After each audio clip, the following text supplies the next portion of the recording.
CPR class to me. We're trying to save a life here. The Kids Mental Health Foundation has free tools and information developed by experts because kids' mental health starts with all of us. Scan the QR code or check out kidsmentalhealthfoundation.org to get started. Listen to the home of the 5K Gruber Cash Giveaway. 1017 FM, 1510 AM, WGKB Waukesha, and W269DL Milwaukee, a locally owned Good Karma brand station.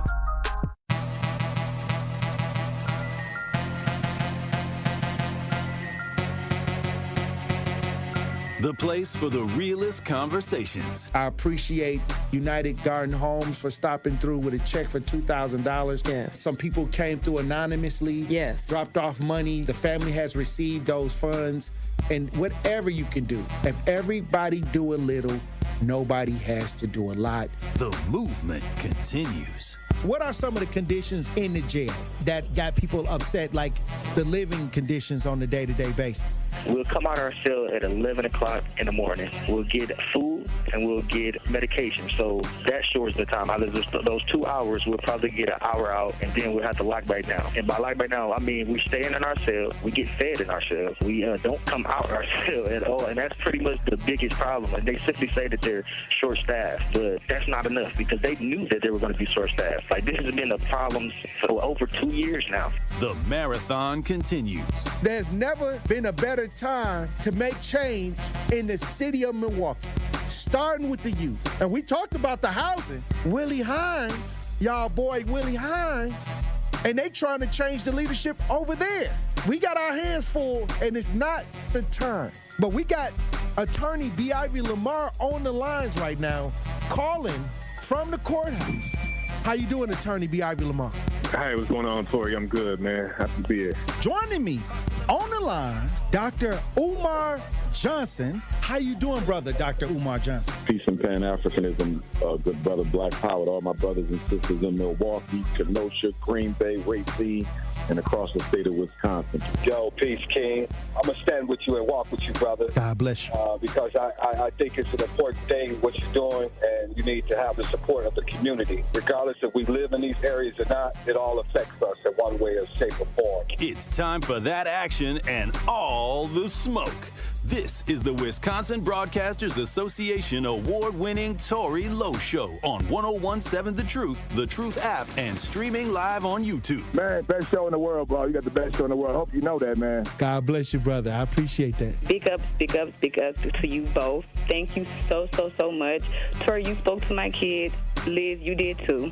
But you spoke to my kids, and when I tell you both that they was talking about what we did earlier that morning all day, that's literally what they was doing. They was talking about it all day. My son was just hollering, Awesome. where's Tori? Like, I wanted to make sure that I let you know that to hear a person and have a person like you in this community, the way that you are selfless, the way that you give, even when your cup is not even full, you are filling other people's cup. And that just inspires me to make sure that I help you the best way that I can by doing my part.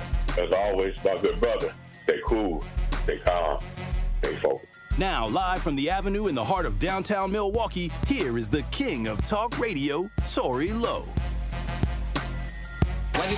Justice Wisconsin, the truth, the most requested advocate in the state. 101.7 FM, the movement continues. Yeah. Milwaukee, stand up. It's Tori Lowe, the truth, from 1 to 4. We about that action, so tap in and let's go. We want that justice, we want all the smoke. From Monday through Friday, trying to bring the city hope. Yeah. Tori Lowe from 1 to 4, Monday through Friday, let's go. We bout that action from the block, and we ready, let's go. Tap in, and it ain't no holding back. We ready. 101.7 The Truth. Tori Lowe Show, live from American Family Insurance Studio at the Avenue. And I'm here for the action. And nothing but that action. And I want all the smoke. Who wants the smoke today? Salute to all my brothers and sisters on the front lines. The marathon continues. The movement continues. How y'all doing out there in Radio Land? How y'all doing in the chat? We got another powerful show for you today. So I'm going to need y'all to open up your ears, okay? Salute, salute, salute. Thank you for joining me this Friday, February 20th, 2026. Who we got in the chat? Who we got in the chat? We got SE in the chat, Kawanda, Sincere, Ronnie Ray Real. I see you. Uptown Lex in the chat. Josh, Jeff, Cyber King Mike in the chat. Salute, salute, salute to everybody joining the show today. Today is the day. It's the second annual Truth Community Awards today. I don't know, Andrew. Do we still got any tickets left? Or can they still go online and grab any tickets? They can still get some tickets, Tori, but it's running out fast. Yeah, I don't even know how many we got left. But if you want to go to 1017 The Truth Awards.com, we may still have some tickets left. If you want to join us tonight at 5:30, hosted by Homer Blow and Bailey Coleman, it's going to be powerful. It's going to be powerful. Congratulations to all our award recipients this year. Thank you, for making a difference in our community. Also, thank you to our community awards sponsors presented by Potawatomi Casino Hotel, sponsored by Milwaukee College Prep, the Milwaukee Bucks Foundation, Gruber Law Office, Steinhoffel's Cousin Subs, and Venue 3 right here at the 3rd Street Market Hall. Once again, the event is at 5:30. It's going to be powerful. It's going to be so many things going on tonight right here downtown at the 3rd Street Market Hall. I can't wait to get outside. I can't wait to see you. I can't wait to see the recipients, those that are on the front lines doing the work. I'm telling you, it's going to be powerful, Truth Nation. But also, Truth Nation, I got my son here. My son Troy Lowe is here in the studio with me today. He'll be hanging out with me tonight at the Community Awards. And, or should I introduce you as the current hot dog eating challenge champion of 2025 3rd Street Market Hall, Dog City hot dog eating challenge champion. How you doing? I'm doing good. Hey, can you get closer to the mic? How's your Black History Month going? My Black History Month been good. We've been at school. We've been learning a lot about Black History Month. Yeah, so I'm just now learning about all this. That's what's up. So what have you learned about Black history that stuck out the most? What stuck out the most to me is that Jim Crow laws wasn't even based off of a real person. It was a racial cartoon that was meant for white people entertainment. So Jim Crow was a racial cartoon? Yes. That was meant for white entertainment? Yes. And then they just made the laws surrounding that. That's why they called it Jim Crow laws? Yes. And how do you feel about that? I feel quite enraged by that because, it's a cartoon. Now, moving forward, how do you help your community? I just want to be a better person, help out my community, just do better things in life. And what's your plans? What do you want to be when you grow up? I was actually planning on being an advocate. What? Hold on. What you mean planning on being an advocate? Oh, wow. Yeah, I was planning on being on radio and stuff, just like you do. Uh-huh. Yeah, help around the community stuff. So maybe when I get done with the Tory Lowe show, you can take over. Maybe. Hey. All right. Well, look, I'm gonna tell you right now, it's a blessing to have my son in the studio. When I talked to him, I kind of let him float. I never tried to shape his ideas or what he needed to do or how he, I really wanted him to play football, though. I played football, so, but, he haven't played yet, but I'm sure, you might try it. Hopefully you'll try it. But, at the end of the day, it's up to him. It's up to him. When you say you want to be an advocate, what do you mean? Like what have you seen that would make you want to be an advocate? I've seen a lot. So I've been searching up a lot of stuff on my phone. I've been going on Google, checking what advocates do, and it's the success rate in the communities. They be shooting up. Mm-hmm. So that's what I want to do when I go. I want to help other people. Okay, that's what's up. Yeah, this is all a surprise to me. This is the first time we ever had this conversation. I usually put a lot of things out there so you could get a lot of experiences. But hey, you know, hey, I think I better. Somebody in the chat says, "Yep, Tor, you might as well prepare." Mr. Hayes says, "Great afternoon, brother. Love the show and salute to your son. Salute to you." You know, I'll say this. You know, the kids are our future. And like I said, many times being a father and dealing with the kids, you know, only thing I try to do is implement in the discipline and the work it takes to be successful. But sometimes, you know, when we talk about the climate of the youth today, it's a lot going on with the young people. But what do you think the young people need to have to be successful? I think the young people need to have a wider attention span. Because I've seen a lot of kids not paying attention, just running around and stuff. Yeah, you got to speak up a little bit. I've seen a lot of kids not behaving. You know, they just doing whatever. You know, they off the track. They don't have the right mindset. So when you see that, what do you think? I think that because when I see their grades, like. I help grade the other scholars' work. So when I see the grades, I'm like, okay, I'll try to help them, you know, trying to speak to them. Because, you know, I do that sometimes so that I can understand what they're going through and stuff, and I can help them with it. Okay. All right. Well, any words for the young people out there today? What is the message before we run the break? What do you feel that the young people need to know? I feel that they need to know that life depends on focus. Life depends on focus and what you're doing in life. So focus. Yes. Okay. Well, look, when we come back, we'll get into the show. Stay locked in right here on Tory Lowe. And that's Tory Lowe, bringing you all the action and all the smoke. Get the beat of the Bucks straight from a fan favorite and Bucks legend. Welcome to the fantastic voyage. Marcus Johnson, the captain of this vessel. Tap into Here District with Marcus Johnson, a Bucks Plus audio production. My first mate, Chris Johnson, the only father and son tandem. Your weekly pulse on the Milwaukee Bucks and conversations with the biggest names in basketball.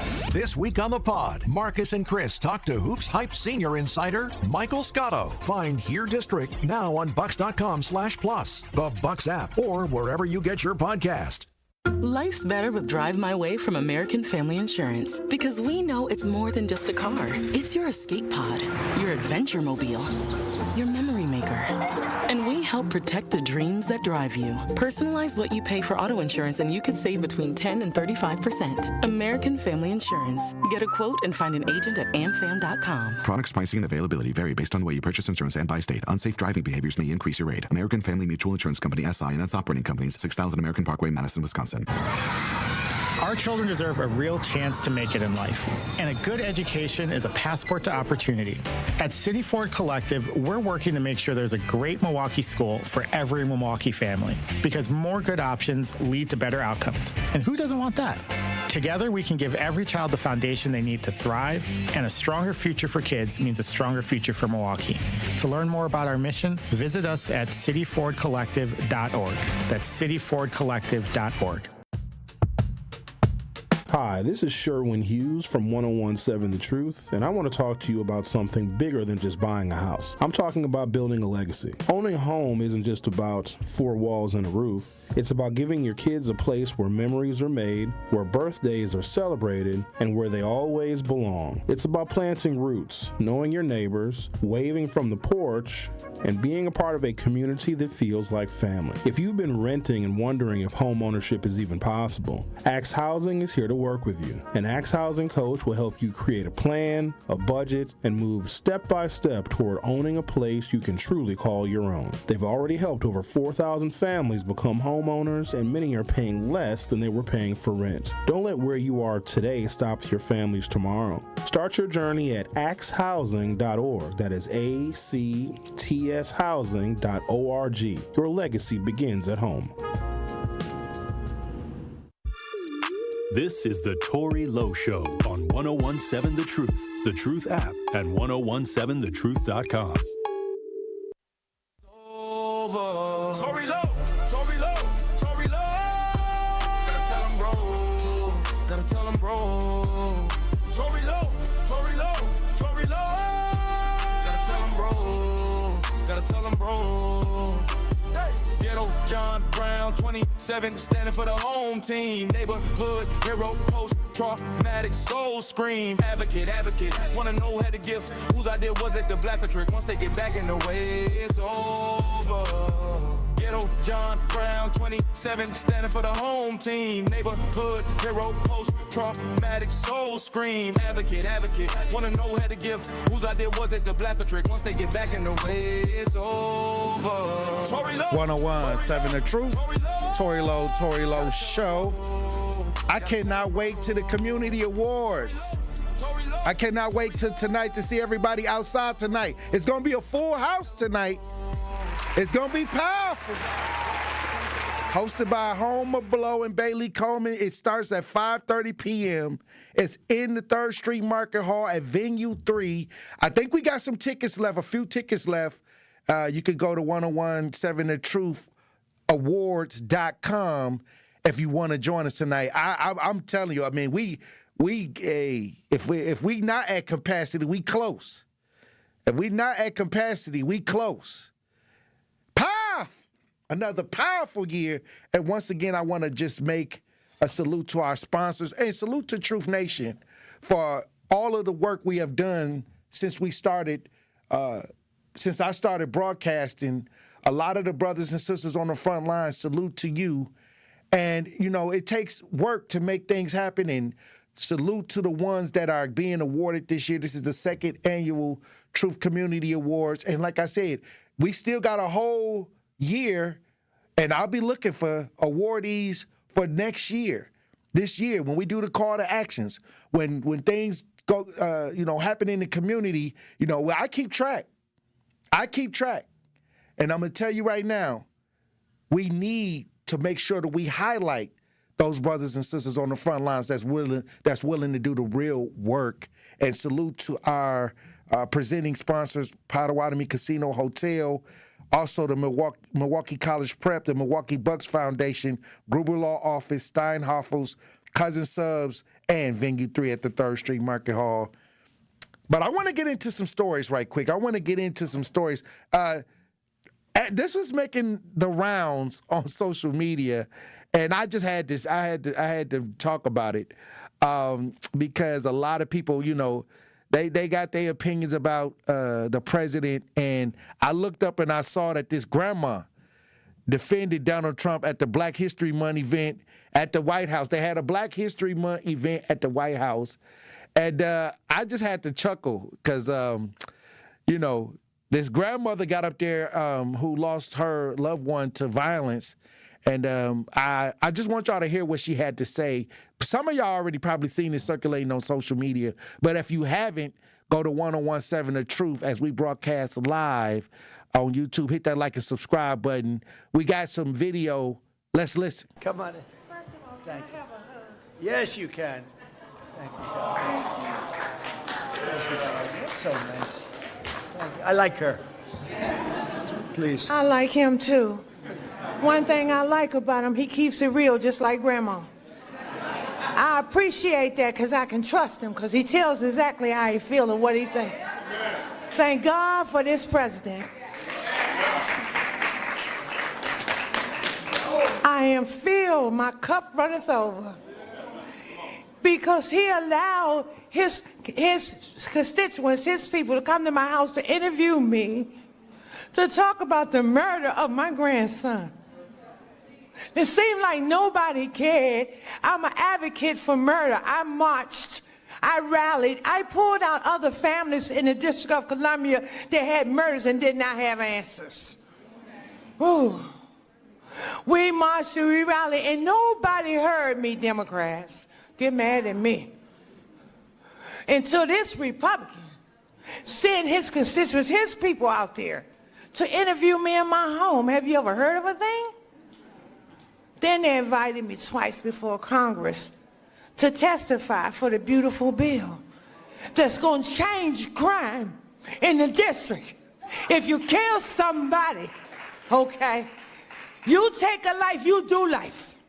Just that simple. If you do a harsh crime, you do harsh time. Just that simple. And then we need National Guard, and which we did years ago. He brought it on. I love him. I don't want to hear nothing you got to say about that racist stuff. And don't be looking at me on the news hating on me because I'm standing up for somebody that deserves to be standing up for. Get off the man's back.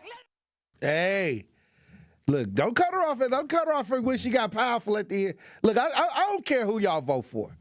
But like I said, it's just donkey gang, elephant gang. This is what I see. And when I see this and people get upset because that's how she feel about her experience, I think that people have gotten to the point where they didn't got into the botted out stages of brain rot. Like you gang banging now.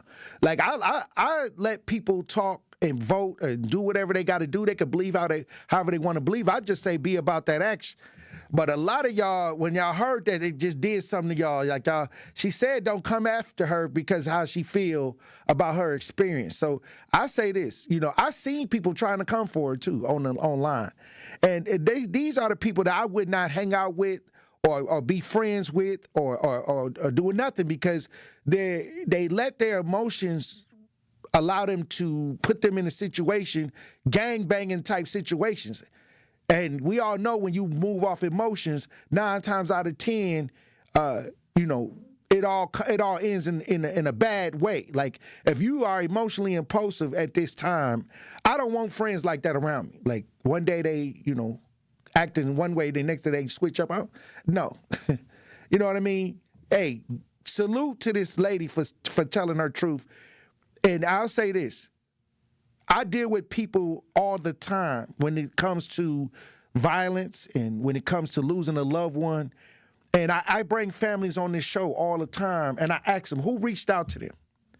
And they tell y'all been listening to the show. For those that been listening to the show, y'all know what they say. And I'm not going to repeat it because I ain't trying to go that route. We trying to have fun tonight at the Community Awards. But they'll tell you whoever reached out and tried to help them out. I understand what I'm saying. And she just expressing herself and how she got the help that she was looking for.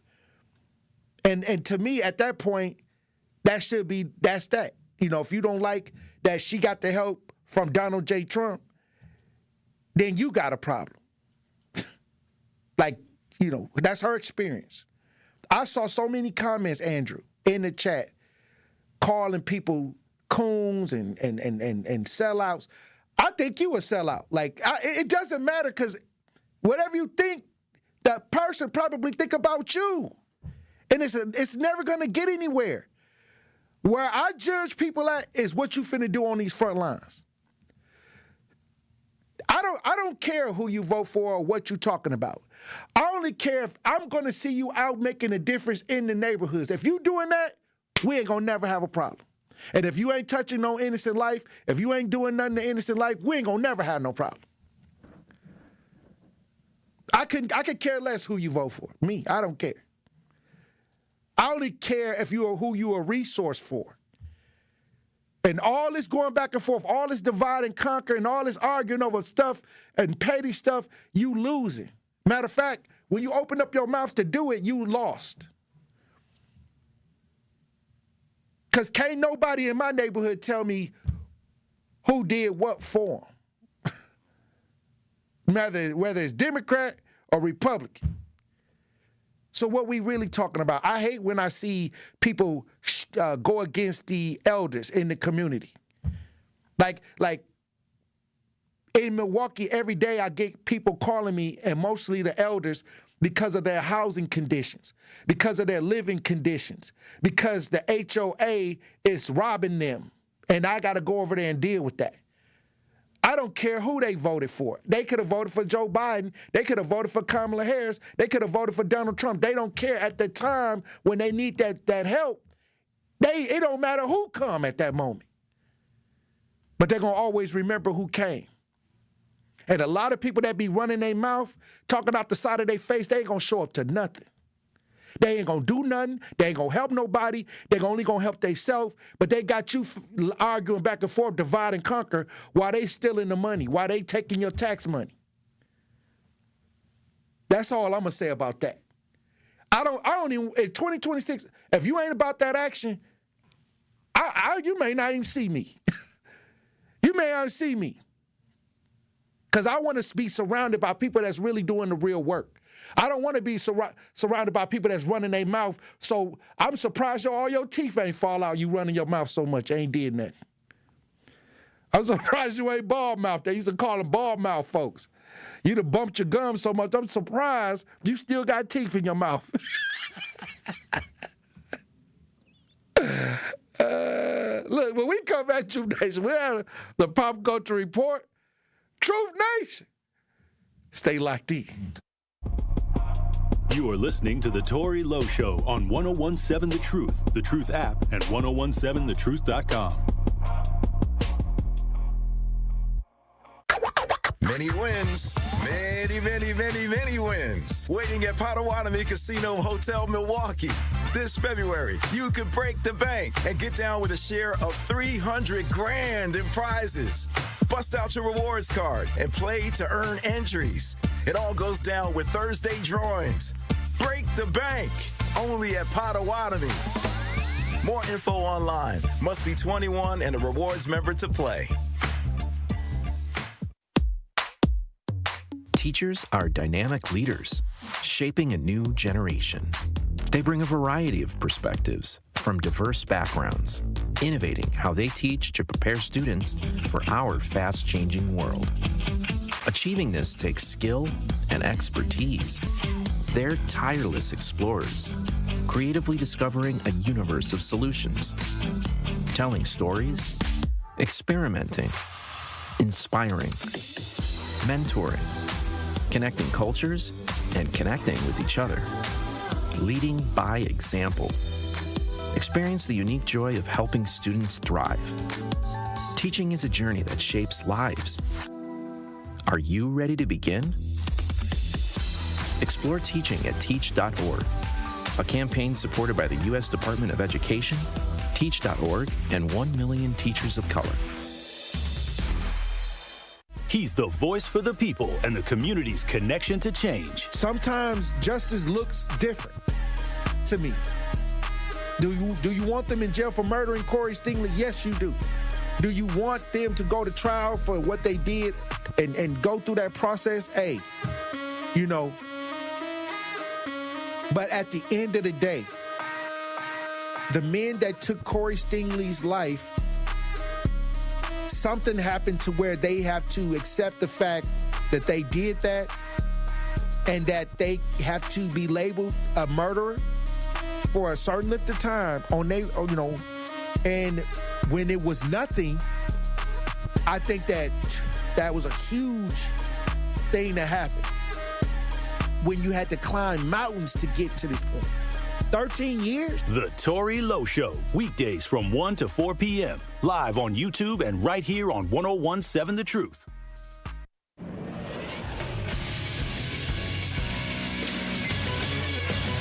This is Associated Bank Sports Update on 1017 The Truth is powered by ESPN Milwaukee. I'm Nazir Spencer. The Milwaukee Bucks are finally back in action tonight. They face the New Orleans Pelicans at the Smoothie King Center tonight at 7. You can listen to the game on 620 WTMJ Radio. Brewers extended Pat Murphy, the reigning two-time National League Manager of the Year, one of the highest-paid managers now in Major League Baseball. New prospect pickup Jed Williams on Murph. How could you not want to play for him and honestly just play as hard as you can for him every single day? You know, he's a great coach. I think just the expectation's very high. Just come in and work, and we're here to win. and it just goes to show. First spring training game is tomorrow against the Guardians. In college hoops, number 24 ranked Badger basketball hosts Iowa on Sunday afternoon at 3. Marquette lost to St. John 76-71, and UWM is back at it tonight against the Detroit Titans. This sports update brought to you by Associated Bank, proudly supporting your hometown teams. Member FDIC. This is the Tory Lowe Show on 1017 The Truth, The Truth app, and 1017thetruth.com.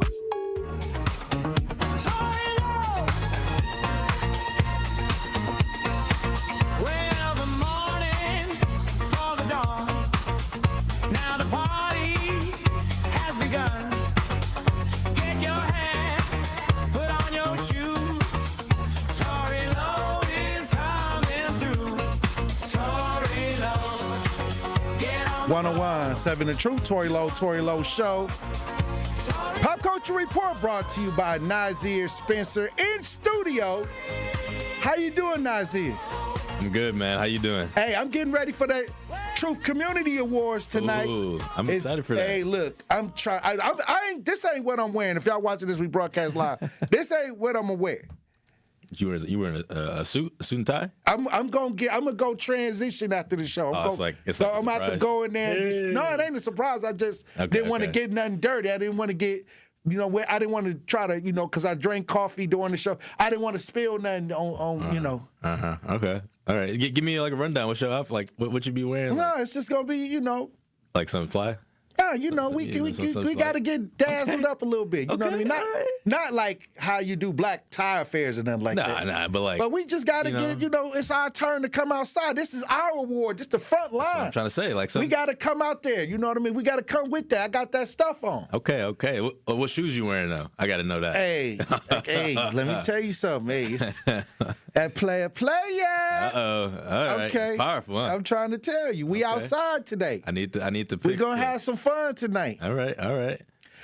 But I did see something that I wanted to bring to the show today. Okay, pop culture report. I did see something that I wanted to bring to the pop culture report. Mm-hmm.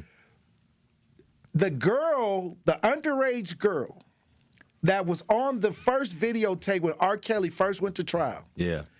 She's grown now. And she had an exclusive interview with CBS. Are we interested? I'm interested. I like his music sometimes. Well, we got a video of the interview.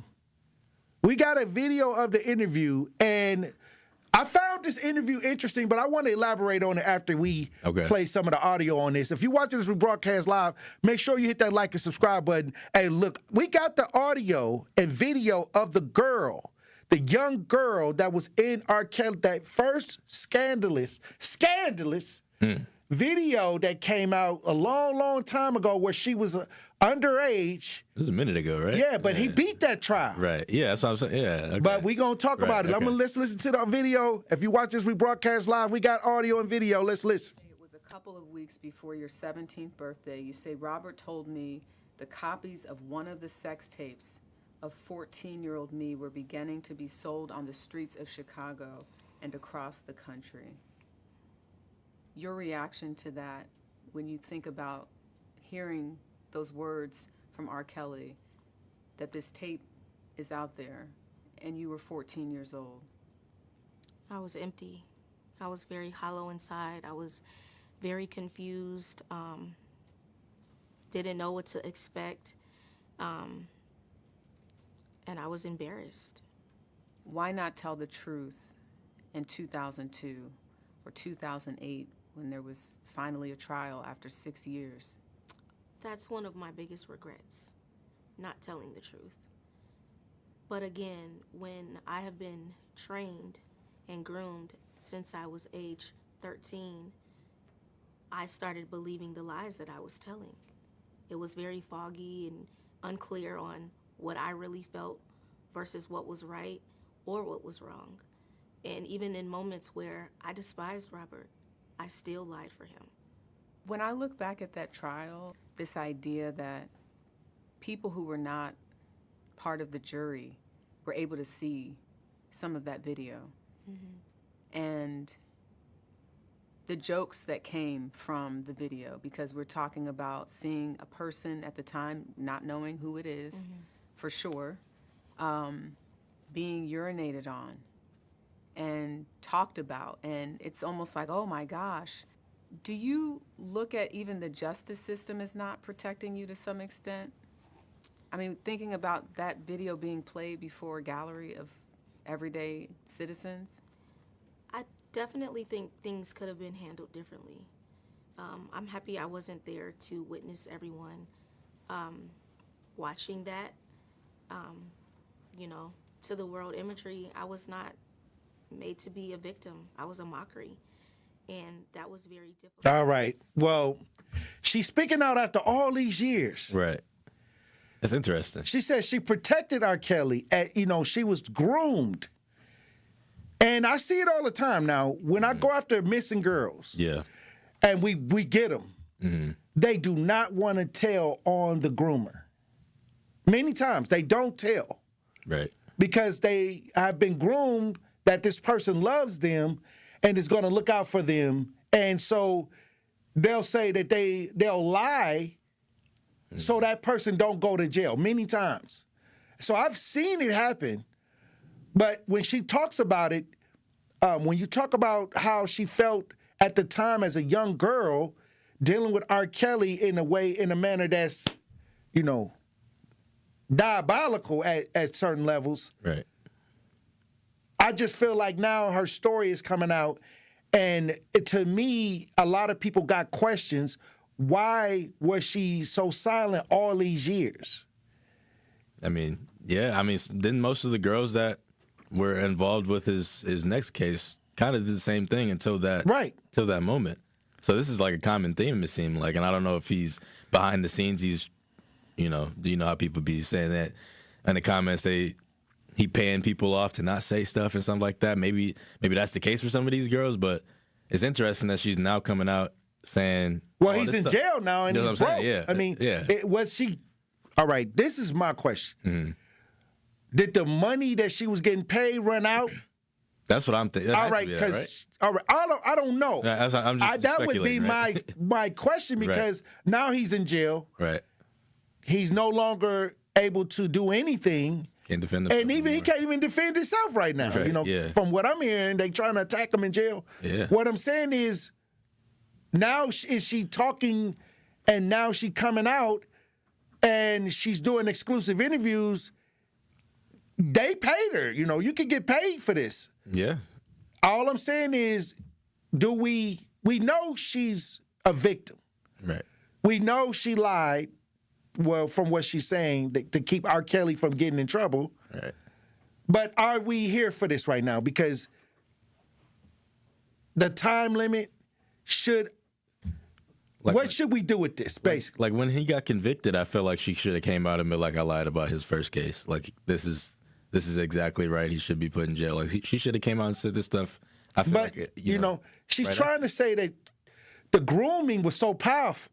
Yeah, but she's dealing with a megastar at this time, and probably he got in her head. I don't know, because gotta be something like when that. I saw this interview, I felt a lot of ways, because I'm out here dealing with groomers and trying to put them in jail, and I'll go work hard 2 weeks to find one of these girls that's out there being human trafficked. I get them back home, and the police will start interviewing them and talking to them, and they will protect many times the groomer. Why do you think that is, though? Like, because I think that, they have been manipulated, and they believe that this person is their friend. They trust this person because they don't see themselves as a victim due to the grooming. So you think that results in them, all these girls, just not telling nobody about it, pretty much, just staying silent as possible until maybe that one girl comes out and says, the groomers have gotten really good at conditioning people, especially with social media. That's why I always tell people, grooming online is taking over. And that's because they have easy access. They don't have to stand outside. They don't have to wait till they go to the grocery store no more. They could be, while the child is sitting in the house, the groomer could be in the inbox messaging your child through video games, Roblox, TikTok, Snapchat. Right. And then what they do is give them a sense of need, that they're going to fulfill needs. But many of these grooming ideas come from children that are rebellious or disgruntled at home. Yeah. Nah. So they're looking for a way out. So back to R. Kelly, I guess. Do this change his music stature now? Like, do we look at R. Kelly like, do we different? listen to his songs and think like this is gross? Well, I think that a lot of people have already made their conclusion on R. Kelly. Right. Yeah. A lot of people say, I'm not listening to R. Kelly's music anymore because he did this. Mm-hmm. Then some people say the art doesn't interfere with the action. Right. Which, in some cases, you listen to his songs, you kind of. Well, when I listen to Age Ain't Nothing But a Number, some of his actions was influenced by probably some of his underage dealings. And that's a bad thing if you listen to music like that. Then he had a part in the song, You May Be Young, But You Ready. See? He was telling us all the time. That's is crazy. that R. Kelly? I don't know. Or is that Keith Sweat? That sounds like Keith Sweat. I don't know. I don't know. Nobody ain't never came out on Keith Sweat, though. That's true. I'm just saying. But listen, if I'm listening to Love Letter or something by R. Kelly, it'll sound like, he was being a creep. But you listen to other songs like I don't see nothing wrong with a little bump and grind. That's, you know what I'm saying? Like, it's stuff like you can't listen to specific songs. It's like, I don't know, man. I can't listen to this no more. Well, the young victim is now speaking, is making his rounds on social media. I think right now at this point, everybody have already had everybody knows where they stand with R. Kelly. So much that took place, surviving R. Kelly, documentaries. He's already in prison right now. He's locked up. He's trying to get out, but I don't think they're going to let him out. No, but what I'm saying is, at this point, I don't know if what she's saying is going to change any minds either way. Like, most people already have written R. Kelly off. Some people saying, hey, look, I'm going to continue to listen to his music. I love his music. I may not like the act, but I love his music. Now, I don't listen to R. Kelly's music. Right. I don't either. I don't. Yeah. Like, and not that I'm against his music or not.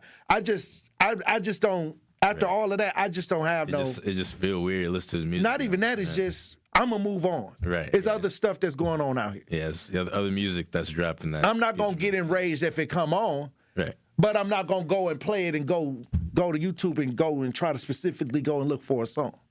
His King of R&B status got ripped off his head, man. It's a shame that he had to do all that stuff. And look, it's powerful that these girls are coming up, but I wish I kind of wish it was a little bit earlier. You know what I'm saying? Like, I know she's, maybe behind the scenes stuff that was going on, but it's kind of like old news now. R. Kelly's locked up and he's throw away the key. Only thing I can think is, was she getting funded for keeping the secret? That's what I'm thinking. And it is horrible either way. It's horrible either way. Absolutely, yeah. But now that he's off the board, money must have ran out. I don't know, man. I don't know. I'm scared. I'm scared to even think about she's still a victim. Like she still got taken advantage of. Absolutely, yeah. But I don't know if it's going to change a lot of people's minds at this point. I know I've made up my mind that, okay, I'm going to move forward from this R. Kelly stuff unless something news breaking where they try to let him out or something extra. But other than that, he did something that he actually, had to go to court for. He went to court twice on the same ideas, and then he got caught the second time. So he's in jail. He's suffering. And at the end of the day, we still we got a whole Epstein list, and a lot of them people ain't in jail, and so we got to move on and try to keep our focus where it needs to be. Where some people that's out here that may have did horrible things to young people, and we got to make sure that we put our attention in the right spaces so these people can pay the cost for their crimes. And real quick, another person that was doing, in our community, real quick, Bill Cosby. Ordered to turn over his and his wife's recent financial records. What? Very interesting. Right now, something happened with Bill Cosby where this was like yesterday. They asking him to turn over his financial records? He's being forced to answer questions about whether he transferred property to his wife, Camille Cosby, and amid his ongoing legal troubles. So he just stuck in the mud. I don't know. Okay, so now they trying to look at his financial records to figure out if he moved money around. Right. Okay, so somebody looking to sue him. Hey, I don't know who. Look, we're going to keep, well, thanks for bringing that up because I didn't even know that. Yeah, You that know, just came up like 12 hours ago. Okay, so I think that if they, when they start, who's demanding his financial report and is he obligated to show him? Who? I don't know. I'm concerned too. Somebody getting sued, huh? We're going to talk about, I'm going to try to look into that because somebody demanding your financial report, you ain't got to get them your private, personal business. His house. What they do between him and his wife ain't, that's what I'm saying, yeah. unless it's a court order. That's what it might be. And if it's a court order to do the records, I'm wondering, is it a civil suit? Because, once they accused him of, rape and everything, they turn around and get you in the civil court. Interesting. I didn't know that. Well, look, when we come back, Truth Nation, we'll have more Pop Culture Report. We got Nazir Spencer in studio. Stay locked in. You are listening to The Tory Lowe Show on 1017 The Truth app, and 1017thetruth.com. From the biggest plays on the court to the comments made in the locker room after. An in-depth recap of every Bucks game. In 6 minutes. No more, no less. Bucks in 6 on the Bucks Plus audio network. If you missed any of the game or just want to relive the biggest moments, Bucks in 6 provides game recaps every morning after. Hear the high-flying dunks from Giannis or the deep threes from Miles Turner. And catch the comments post-game about what happened on the court. Bucks in 6 on the Bucks Plus audio network. Find it now on bucks.com/plus or on Spotify, Apple, or wherever you get your podcasts. Join me every Friday at 11 a.m. for the Milwaukee Experience with Sherwin Hughes, presented by Visit Milwaukee. We're a city that knows how to celebrate, where the calendar is packed with festivals, the plates are piled high with flavor, and a lakefront sunrise sets the stage. Here in Milwaukee, every street leads to something worth savoring, a place that welcomes you with open arms and where joy is shared in bites, beats, and cheers. The Milwaukee Experience every Friday at 11 a.m. exclusively on The Truth with Sherwin Hughes, presented by Visit Milwaukee. A penny saved earns you a whole new look. Nick Avani's penny sale is on now. Buy one item at the regular price and get a second item for just 1 penny. Suits, shirts, and more for mere pocket change. In honor of Black History Month, Nick Avani's is offering this incredible deal throughout February. So don't miss your chance to step out sharp for 1 measly penny. Visit Nick Avani's on the 2nd floor of Mayfair Mall before February ends. Nick Avani's penny sale. Some exclusions apply. See store for details.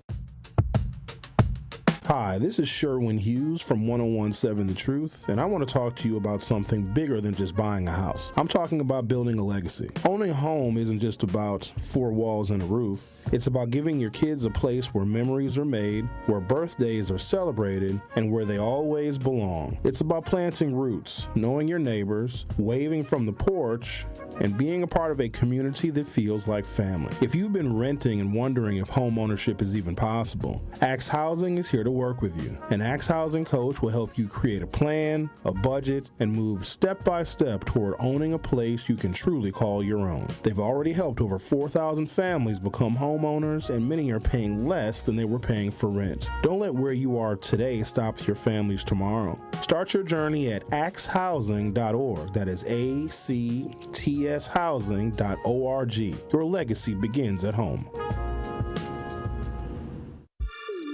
This is The Tory Lowe Show on 1017 The Truth app, and 1017thetruth.com. He be taking a plunge.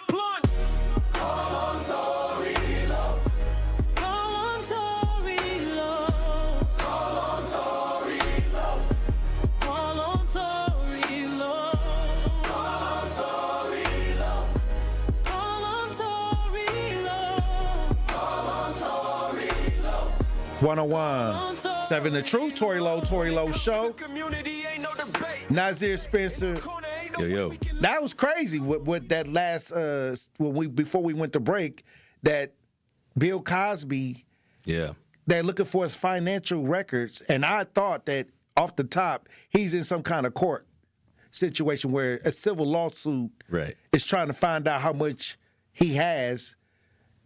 Now, according to this article that I'm reading, following a hearing this week, Cosby was ordered to turn over financial records showing his and his wife's net worth within the last 2 years as part of the lawsuit brought by one of his rape accusers. Wow. So You were on something there, Tory Lowe. That's so one of his rape accusers is trying to get his financial statements through the courts. They're trying to get all his financial statements because it seems like, or they're speculating that he was moving money around, making sure that his money don't get taken away, so he moved it to his wife. But that's what everybody do. You got to move it. But he can shift it over to his wife. The problem is, in court, is him and his wife considered one agency, one idea. Yeah.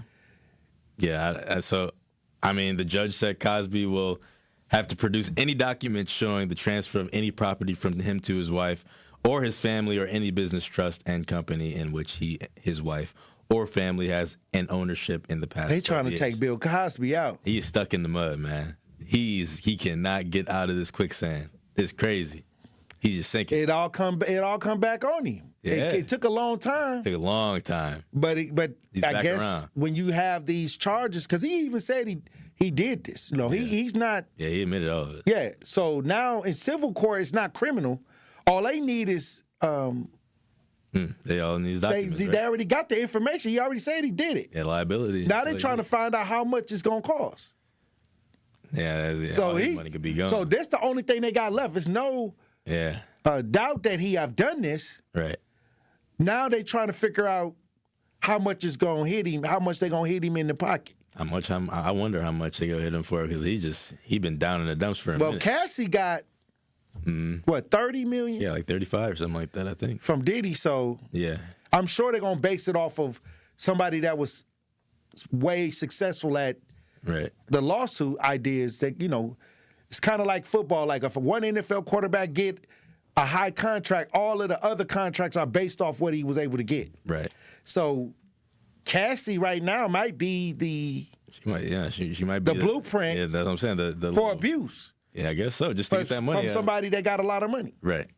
Speaking of NFL and money, man, the Bears. Right. They moving to Indiana. They may be moving to Indiana. Yeah, the Bears, the Chicago Bears. What's going on with the government down there, man? They're not supporting the Soldier Field. Well, I got to bring Andrew in on this. Andrew, you've been looking into this. Chicago Bears. Maybe in Indiana. Hammond. It could happen. Hammond, Indiana, the Hamburger Bears. Okay, how did this come? How did this come about? The Bears ownership group is rich in you and me status, but not rich comparatively to other owners. Robert Kraft, Jerry Jones, those guys have billions of dollars. Right. These guys have a lot of millions of dollars. So the deal is so that you saying that the Chicago Bears franchise is not a top tier NFL franchise. That's their only source of income. Only income. Right? Wow. Yeah. So they potentially they want a new stadium. Soldier Field decrepit. It's disgusting. They want to build a new stadium. Illinois, the state, saying we're not going to foot the bill. You got to build your own stadium. Oh wow. They don't have money to build a new stadium. Well, why don't they sell the team if they ain't got no money? State of Indiana said we'll build you your stadium for free or give you a bunch of tax breaks, make this like a lot easier. Hey, money talks. I want to know what the Hammond residents got to say about this. Because I know a lot of them are Bears fans, probably. But if a big stadium is coming into my little town or city, it's gonna boost the economy. Right, it's gonna boost the economy, and it's gonna be right in the middle of the pond and stuff. But you know how some people get; they just don't like stuff being made. So would it be called the Indiana Bears? The Hammond Bears. They might have to change it to Indiana Bears. You can't be the Chicago Bears playing in Indiana. I mean, can you though? Like, absolutely not. No, you can't be. Like, it's right on the border. Absolutely not. Are they seriously considering this, or this just some? No, they're like hardcore considering it. Tori, we have friends who work in Chicago, right? We have a very close friend, and I was talking to him yesterday, and the concern level is now getting to stage yellow. Oh wow, it could happen. That's crazy. You can still see Chicago from that stadium that they're building, though. Like, in that area. I mean, they just started getting to the point where I'm actually looking at them as, a good football team when it comes to the Packers. I mean, competitive. But when you talk about them leaving Chicago and going to Indiana, it's just, what's going on here? Like, I don't get so are we getting a new franchise? This is going to be a new branding. Yeah. Indiana do the Chicago fans have to throw away all, now they don't have all of their merchandise they done bought Well, it'll for still this be. team that they're excited about. Now they got to get new gear. That's crazy. Wow.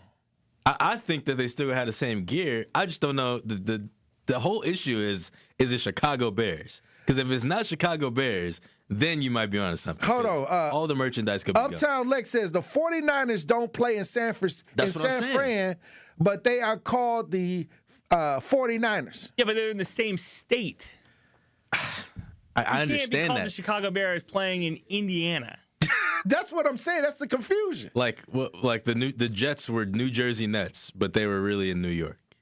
You know? So the Giants and the Jets both play in the Meadowlands in Right. New Jersey, Right. right? That's what I'm saying. It's literally you throw a rock and you hit their stadium from New York. But that's the same kind. It's like the same situation with this though. Chicago is right. Like Hammond is like right there. I've driven through it. It's right there on the border. Like you go through the toll services. Hammond's right there.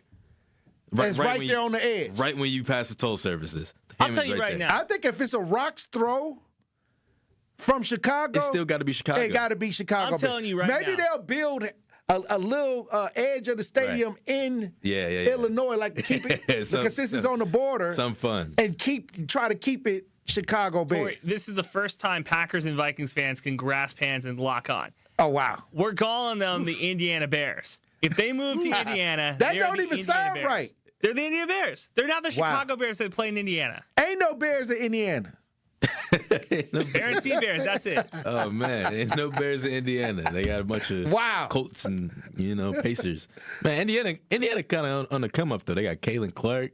They got the Pacers being good last year in the finals. Here we go. They got. Don't sell us on Indiana. No, I don't like the Pacers. Hey, the Colts were good for half the year this year. I don't know. I'm the first person to say Bears suck. Yeah. But this sucks for real. This is good for America. If they move into Indiana, I don't know. Like I would be, if I was a Bears fan, I'd be highly upset. This is very anti-NFL. They just got a team that they can brag You know on. what I'm saying, yeah. They just got to the place where they can say, "Let's go Bears, bear down." Man, they could literally just renovate that stadium. Now I think, right? Or no? they finna take all of the hopes. They just got hope. You would think the owners want to renovate this place, though. Soldier Field is like a landmark in the NFL. Wow. Like everybody, like not everybody, but Bears fans, people who love football, travel, go see their teams play, they like Chicago. They say that the Jets play in Jersey. That's what I'm saying. That's exactly what I'm trying to say. They play in Jersey. Here we go. They don't play.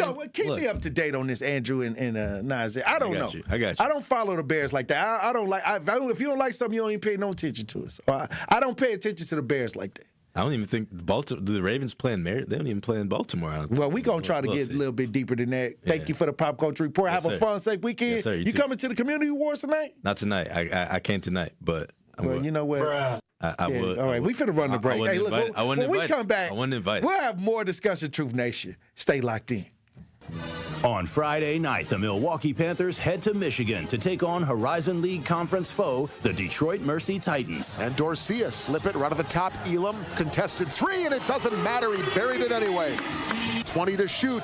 Elam will. No on the three to the top. Ricochet. Dorcius. He'll take the three, and he'll bury it. Scott Warris has the coverage starting at 5:30 p.m. on 101.7 The Truth and the Milwaukee Panthers Sports Network from Learfield. Tip-off happens at 6 o'clock. Listen Fridays to Truth in the Afternoon with Dr. Ken Harris during Black History Month for Dr. Ken's Trivia. It's not just questions, it's culture. Facts they don't teach you and a few stories that matter. We'll test what you know and teach each other something new along the way. Lock in your Fridays in February. Be ready to call in and bring your brain with you. Dr. Ken's Trivia, Friday in February on Truth in the Afternoon with me, Dr. Ken Harris on 101.7 The Truth, YouTube, The Truth app, and 101.7thetruth.com.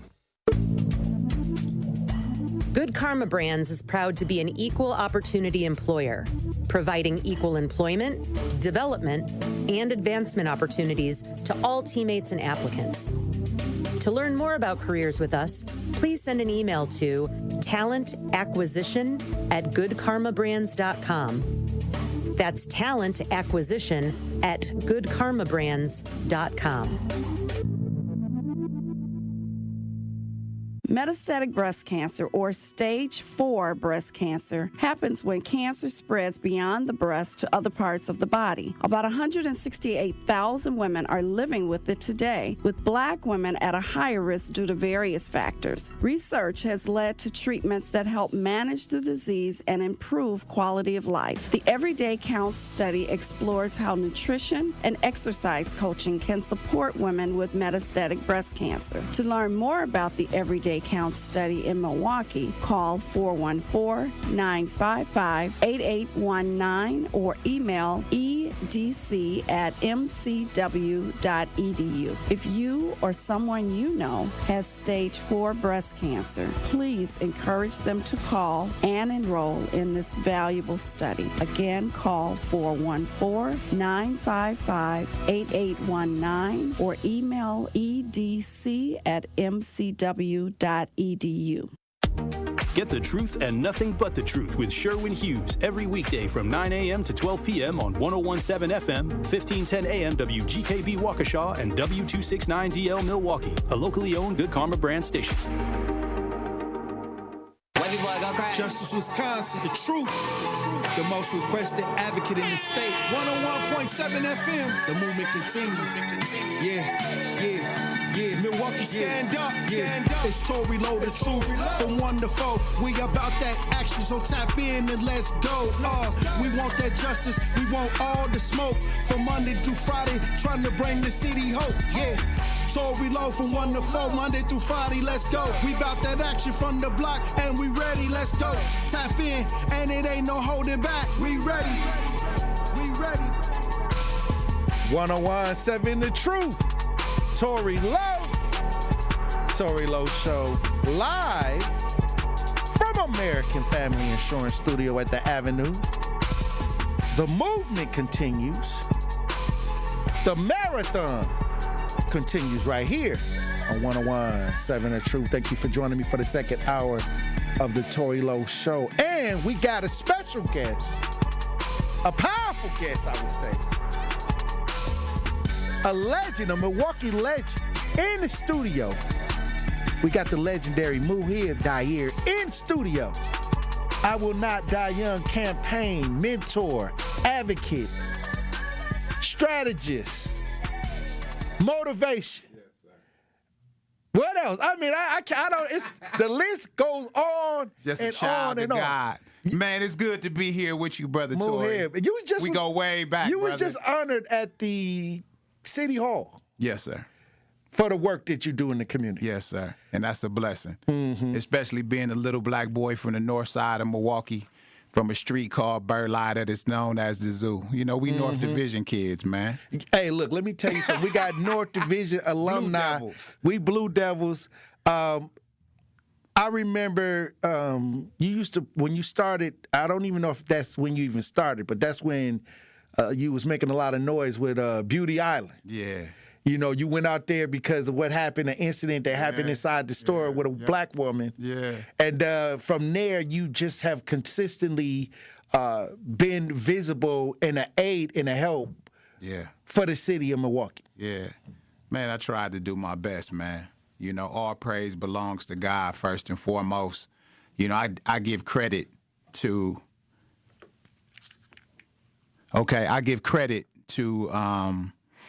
man, my mother and my grandmother who prayed for me. You know, I learned service from my mother. The great Muhammad Ali once said, the service is the rent you pay for being on this earth. And I saw my mother run food pantries. I saw my mother, feed the poor and visit the sick in the hospital and attend funerals of people that she didn't really even know to pray for them.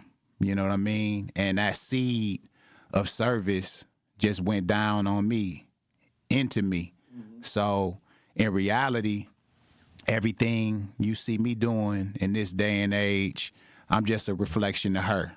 That's powerful. And she just always taught me to, that life it just ain't about you. It ain't about you acquiring. It's about what you can give and the contribution you can make. And I just hope at the end, man, that I made my contribution. Well, I see when people are doing the work many times, we just got our head down. We got tunnel vision. We're trying to make sure that our ideas are implemented, things like that. Yeah. You've been at it so long. You've been dealing with the community, dealing with the young men, I Will Not Die Young campaign. You've been dealing with just the adults through poetry, through actions, so when I talk to you, I kind of see somebody that understands the plight, that understands the conditions, that understand the movement. Yeah. Where is the movement right now in 2026 as we move forward? What I say is this, sometimes the movement, I mean, it's depending on who vantage points you're looking at.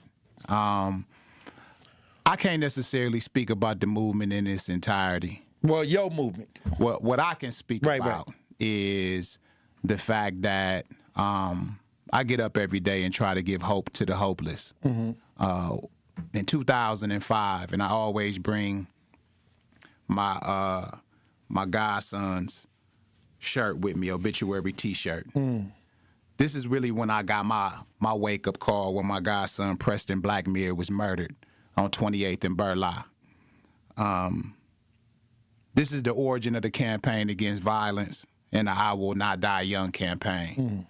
Now, Preston was a little black boy on 28th and Burleigh who, really, to tell you the truth, the world would have forgot about him, I believe, if I wouldn't have continued to tell his story. His mother didn't go to his funeral. His father found out that he died 3 weeks later, and he said, so what? Oh, wow. He came from, addicted parents, abusive parents, and parents that neglected him. But I remember at that funeral, I approached the casket and I made a promise to him. And my promise would be that, little black boy, I couldn't save you. But everywhere there are black and brown youth, I would try to show up and continue to tell your story and make sure that your legacy lived on. So now we're talking about 25 years later. Me and my partner, Kwabena Anton Nixon, has crisscrossed this country and probably spoken to over 250,000 people in 25 different states. And that's the movement that we want to continue. A lot of times when we analyze what's going on with the movement, it's really like everybody has to make their own individual contribution. You know what I mean? I ain't never been to the divisiveness of it. I'm not going to get into, I don't consider myself a Democrat nor a Republican. It's like Malcolm X once said. He said, whether you're a Muslim, whether you're a Christian, whether you're a Jew, whether you're a traditional African, a Pan-Africanist, a Democrat, a Republican, we all catching hell in this system. So my strategy has always been, how can we bring the people together? And the way in which I know to do that more than anything is by my voice and by poetry. And I love the poetry. I love when I hear poetry, especially during Black History Month. Yes, sir. And I know you get out here and you motivate. You do it through spoken word. Yeah. One of the best. Yes, sir. At this spoken word. You and Kwabena Nixon, y'all have traveled, done spoken word, got the youth inspired by the words and actions. Yeah. So that's why I love that you're on the show today, because I get a double whammy. Come on with it. I get a double portion. What they say, got a double portion. Come on with it. I get to hear about some of the activism and the need of the people, and I also get to hear something powerful. Come on now. See, this is why I say, Truth Nation, Milwaukee has gems. A lot of gems. People that are doing the work. Many times when we see each other, we speak in code, Yeah. And I don't see him every day. I don't see Muhib every day, But when we do talk, we just stand there. And yep, and we laugh, and we hug, and we keep on our separate journeys. But we know that we're working for the best interest of the people at the same time. So we together. Right, exactly. Yes, sir. But that's why I say, we talking code. Yeah. Only code that advocates and people that really do the work know. That's right. He can can look me in the face and just make gestures, and I'd be like, hey. You know what I mean? Indeed, this is man. that connection. So I got a brother in the studio from the front line, so I'm just excited. Indeed. And I'm excited to hear the poetry, too, because I'll tell you this. You made a video one time in a jail suit. Mm-hmm. And it was so powerful, trying to reach the youth, trying to let them know that criminal mind is not the way to go. You know, those outcomes that these kids are getting. I just looked up and saw that a judge had gave a group of young people that shot up a house party or shot up the ops in Atlanta, total 320 years. Yeah, it's a shame, man. In prison. These young people. It's a shame. And you're working every day to try to say, I will not die young. That's right. You do have options. All you got to do is think, use your brain. You can almost get out of any situation. That's right. So let's not just talk about it. Let's give them an example of something. Let's get it. So listeners, I want you to visualize this. Visualize families in Wauwatosa, 401ks and white picket fence, 2-car garages in Brookfield, and inheritance, stocks and bonds. And then I want you to visualize little black boy growing up on Garfield, Galena, Vine Center, and Hope and Buffum, in the most disenfranchised, dilapidated parts of this city, maybe a hop, skip, and a jump away from you. So, once upon a time in a hood near you, they didn't hear the birds chirping and the wind blowing. They heard the sound of 4.5s and the sound of Glock 9s and the sound of Tech 9s and the sound of AKs and the sound of the 38. And the sound of the 38. And the sound of the 38 went bow as the bullets ping, ping, ricochet through the barrel of the pistol, subtly colliding with the sound of 10, 20, 30, 40, 50, 60, 7, 8, 9, 1, 10. Little girls jump and rope momentarily mixed with the sound of skirt, 20-inch rims screeching away from the scene of the crime, forever leaving the sound of no, you don't understand, her mama said. You don't understand, her mama said. You don't understand, that's my baby. Denial, panic, and screams of a mourning mother because the sound of the woo, woo, woo ambulance came too late once again. And once again, the sound of 1,000, 2,000, pumping air into her chest ain't enough. 3,000, 4,000, it ain't enough. It ain't enough. It's the sound of we're losing her. Echoes through the hood as we all wait to hear, knowing what we hear, hoping not to the sound of the boo. Flatline and now separates us from heaven. And the sound of us be like, dang, oh, well, that's life, where that little girl go. Dang, oh, well, that's life, where that little girl go. Dang, oh, well, that's life. Can't do nothing about it. The sound of 4-year-old Jane Doe was shot and killed. Newspaper reporter's voice enters our home, only to go in one ear and not the other. As us is too concerned with this. Us is too concerned with this. Us is too concerned with the sound of rap music like same old-ish, just a different day. Out here trying to get it each and every way. Mama need a house, baby need some shoes. Times is getting hard, what we finna do? Hustle, hustle, hustle hard. Closed mouths don't get fed on my boulevard. Where we from, we be hustling that boy and we be dealing that boy and we be trying to be the boy at the expense of never becoming a man. And Bambi the son, I said, Bambi the son, I said, Bambi the son of her book of life closing. No happy ending, no Prince Charming, no knight in shining armor, just another story. Another ghetto story, the sound of which rock-a-bye, baby. Rocks the ghetto to sleep into the bow, wakes us up so we could do it all over again. And if you didn't hear me the first time, family, shh. Bow, ping, ping, 10, 20, 30, 40, no, you don't understand, that's my baby. 1,000, we're losing her, boo. Dang, oh, well, that's life. 4-year-old Jane, oh, boy, rock-a-bye, baby. Bow, the end. But it really ain't the end. Now, is it? Hey, look, when we come back, we'll have more conversation with Mohib, Dair, and the studio, Truth Nation. Stay locked in. You are listening to The Tory Lowe Show on 101.7 The Truth app, and 1017thetruth.com. This Black Black History Month, 1017 The Truth, opening up the mic to Milwaukee's youth, young boys and girls sharing what Black history means to them in their own words. I'll be reading and sharing your submissions with the 1017 The Truth audience all month long. Our voices, our stories. If you know a young person with something to say, share their message on social media, tag at ToryLow_King or 1017 The Truth. Let's amplify their stories together. From my family and myself, I would like to say thank you to Gruber Law Offices for taking such good care of us. I would say thank you because you were so human and so much of a friend during the whole process. I'm super grateful for them representing me and doing all that they did for me. I would just say thank you for making me feel better. That's why I'm here, to say thank you, thank you, thank you. Gruber Law Offices. One call, that's all. Life's better with American Family Insurance because we know you love working weekends. If it means working on your dream home, both inside and out.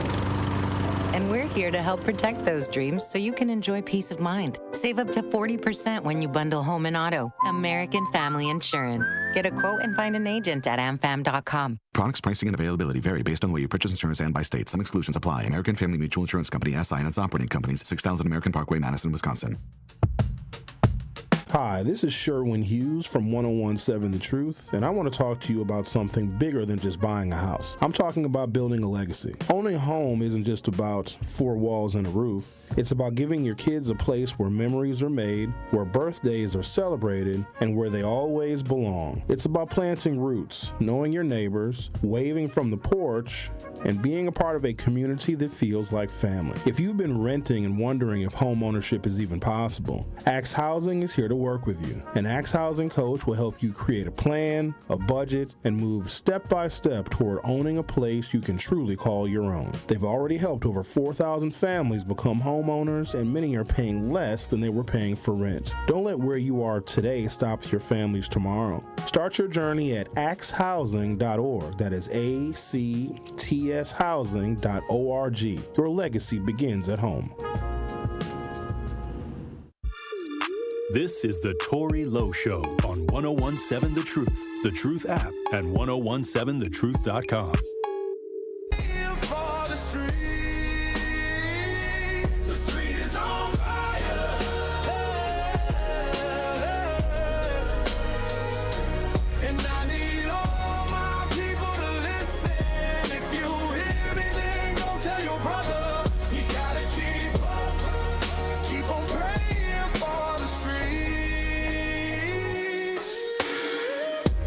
For the people, the Lord brought him favor. Never met anyone that had this kind of flavor. God-fearing brother, and that is a major. So take a step back and let us do the labor, because Tory's the light in the 1017 The Truth, Tory Lowe Show. We got guests in the studio. We got Muhib Dair in studio. I Will Not Die Young campaign mentor, poet, advocate, recognized by the city for the work he's doing. I thank you for coming through. Man, it's a blessing for me to be here in your presence, brother. Hey, look, that last poem, I had to run the break because we had to sit on that one. That's right. We can't. Sometimes you gotta let the universe soak that up because it was so much in that poem. That's right. They loving it in the chat. They saying it's powerful. That's right, man. God rest the soul of Jasmine Juicy Owens.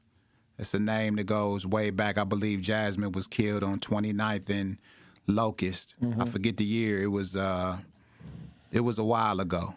But she's just one of the stories of what they call the throwaway children of our community.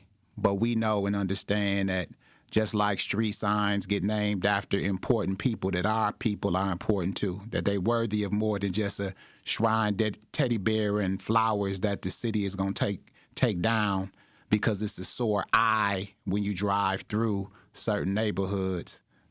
Her life meant something. And every time I do that poem, I remember her. That's powerful. Mm-hmm. Now, you have mentorship programs going on. What are these mentorship programs, and how could a family or a mother who's struggling with her young male or young son, how can they get involved? Well, primarily what me and my brother Quabin and Anton Nixon did many years ago was we didn't want to reinvent the wheel. You have programs like Northcott Neighborhood Center. Shout out to the elder Mac Weddle. Right.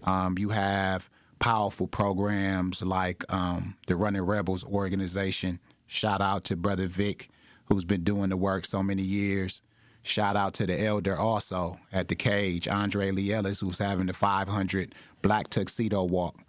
We didn't want to reinvent the wheel, so what we decided to do is to go to the children. So the best way to connect with us is allow us to know what school your young person attends, and we've tried to set up I Will Not Die Young and Flood the Hood with Dreams campaigns within those schools, because if you got 60,000 youth, from the time of 8 a.m. to 3 p.m. every day they in school, then that's where we want to be. Right. We want to get them before they leave the street. And, our whole philosophy is this.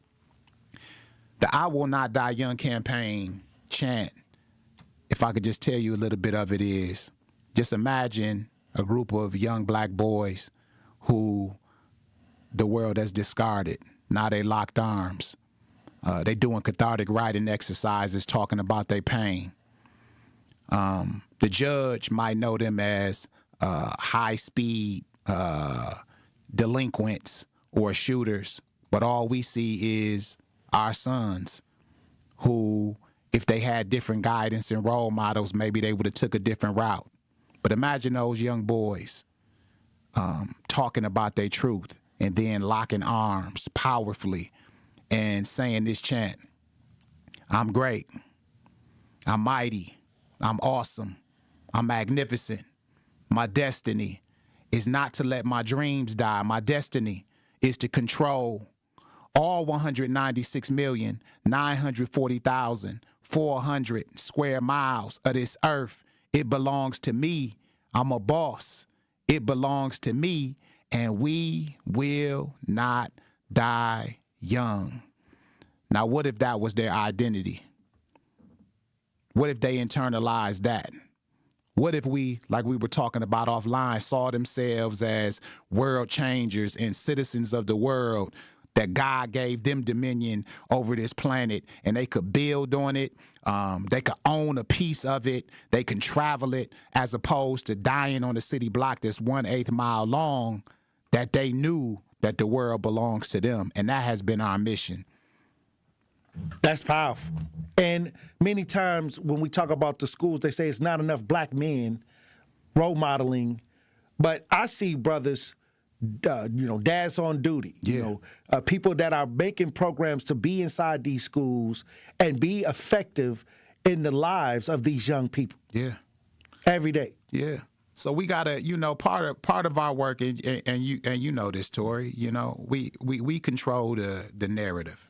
A lot of times we can't let mainstream media or the news control the narrative. Right. We have to control the narrative. We have to tell our own stories, because they say this. They say if, what was that old fable? They say if the lion always tells the story, it's going to go one way. It's going to go about how he came and he ate well, all the antelopes, and he was the king of the jungle. Mm-hmm. But what happens if the antelope tells the story? The antelope is going to talk about how the lion committed genocide, right? How the lion stripped him from his mother and father, and destroyed his children, and that they were trying to,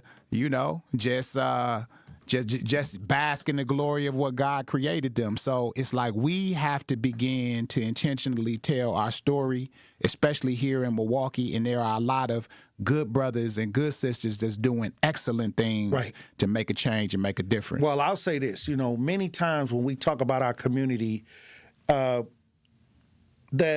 improvement is slow. Like it's a slow push up the hill because every time we take 2 steps, something takes us back. And I think that many times as a black community, that's why my theme is we have to restore the holes in the village. It's time to restore the village. That's right. And we got a lot of holes in the village. The village is there, but the repair is needed. That's right.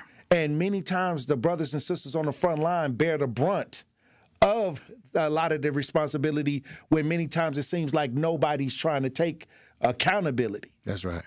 How do we move forward into 2026? What is the one thing, if you could tell people, that they should be trying to do this year to make things happen to the benefit of the black community? I think the most important thing is always going to be unity. So I say we better together. You know, the tools of division ever since Jim Crow, ever since all of the different things that they put in place to keep us divided, they're still alive. They're still alive and well. So we are better together. And one of the ways that I try to secure that more than anything is through the power of the word and through the power of bringing people together on the word.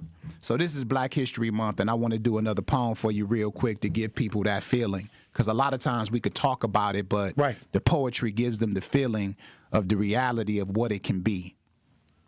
So the great Dr. Martin Luther King Jr., when he was on the mall, everybody remembers him for the I Have a Dream speech, but it's actually a stanza that goes before the I Have a Dream speech, and it's called Now is the Time. So if you can, brother, when I say now is the time, because I usually do this with a crowd full of people, I need y'all to say it with me. So say now is the time. Now is the time. Say now is the time. Now is the time. I got it. Not tomorrow, the next day, next month, or next year. Today, the perfect day.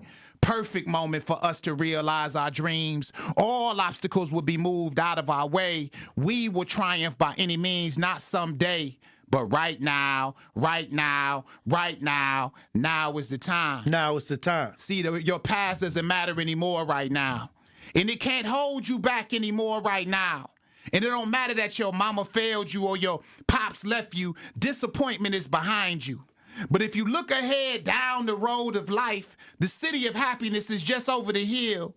All you got to do is pay attention to the signs, cuz right now, now is the time. Now is the time. And it don't matter that they call you out of your name. Called you helpless, hopeless, dumb, lazy, a loser, nobody that will never amount to nothing. You've been broke down by put downs. Now it's time for you to get up. Keep your head up, chin up, back straight, poke your chest out. You see, they talk is cheap.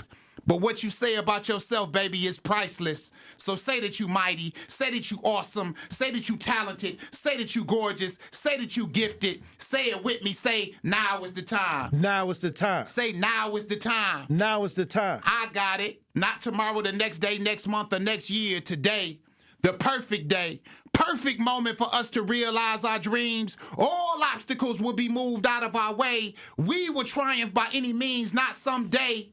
But right now, now is the time. Now is the time. So pull the covers off your head right now. Get out of the bed right now. Depression has no more power over you right now. Dry your tears right now. Open the door and say hello to the new world right now. There is no better day than today. Life is not something you wait on, it's something you make. And when you can't wait on no job, you can't wait on no man, you can't wait on no relationship, or when the time is right, or when your drama somehow mysteriously goes away. Life is not something you wait on, it's something you make. Make it happen today. Somebody is waiting to write a movie about how powerful you are, but the screen is blank. You ain't lived the story yet. A little ghetto child to go to sleep and dream absolutely nothing if you don't provide the inspiration. They can't put your poster of greatness on the wall if you don't take the picture. So guess what? Take the picture. Take the picture. Say it with me. Now is the time. Now is the time. Say it with me. Now is the time. Now is the time. One more time. Say now is the time. Now is the time. I got it. Not tomorrow, the next day, next month, or next year. Today. The perfect day. Perfect moment for us to realize our dreams. All obstacles will be moved out of our way. We will triumph by any means, not someday. But right now, now is the time. Our ancestors talked about the fierce urgency of now, and now is the time. Now is the time, Brother Tory, for us to get together. Now is the time for us to put our disagreements. And if we can do that, if we could be on one accord and understand who we are, nothing, no force in this world will be able to stop us. Powerful. Now is the time. Hey, look, when we come back, Truth Nation, we're going to keep Muhib in here. And we got more guests. We got another guest going to join us with some more poetry. Come on with it. Hey, look, when we come back, Truth Nation, we'll have more conversations. Stay locked in. You are listening to The Tory Lowe Show on 1017 The Truth, The Truth app, and 1017thetruth.com.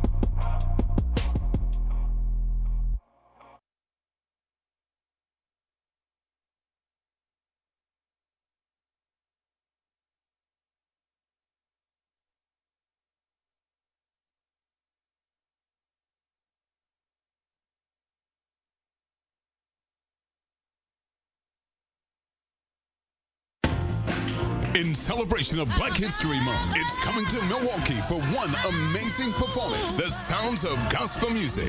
February 22nd at 3 p.m. at Brady Symphony Center. The anthology depicting the rich history of the evolution of gospel music. The Sounds of Gospel. Featuring some of the greatest gospel singers in the country. Tickets on sale now at mso.org/concert/The Sound of Gospel. Presented by Second Chance Outreach. Truth Nation, it's time once again to celebrate excellence, passion, and the power of community at the second annual Truth Community Awards, happening Friday, February 20th at Venue 3 inside the 3rd Street Market Hall in downtown Milwaukee. This award show will honor the unsung heroes who show up, give back, and make a positive impact in our community every single day. We are rolling out the red carpet and showing love to those who truly deserve it. Buy your tickets now by visiting 1017thetruthAwards.com. Tickets are just $20, which includes free food and exclusive Truth giveaways. Join the 1017 The Truth team for an unforgettable night of entertainment, inspiration, and community pride at the second annual Truth Community Awards on Friday, February 20th at Venue 3 in Milwaukee. The Truth Community Awards are presented by Potawatomi Casino Hotel, Gruber Law Offices, Steinhoffels, Milwaukee College Prep, Cousin Subs, Venue 3 at the 3rd Street Market Hall, and the Milwaukee Bucks Foundation. Teachers are dynamic leaders, shaping a new generation. They bring a variety of perspectives from diverse backgrounds, innovating how they teach to prepare students for our fast-changing world. Achieving this takes skill and expertise. They're tireless explorers, creatively discovering a universe of solutions, telling stories, experimenting, inspiring, mentoring, connecting cultures, and connecting with each other, leading by example. Experience the unique joy of helping students thrive. Teaching is a journey that shapes lives. Are you ready to begin? Explore teaching at teach.org, a campaign supported by the U.S. Department of Education, Teach.org, and 1 million teachers of color.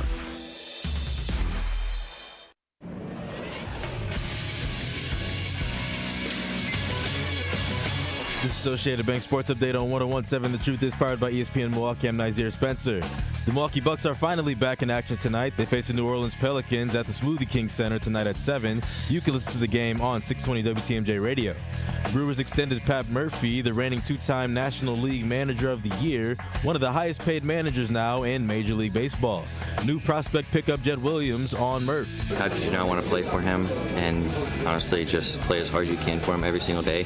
You know, he's a great coach. I think just the expectation's very high. Just come in and work, and we're here to win, and it just goes to show.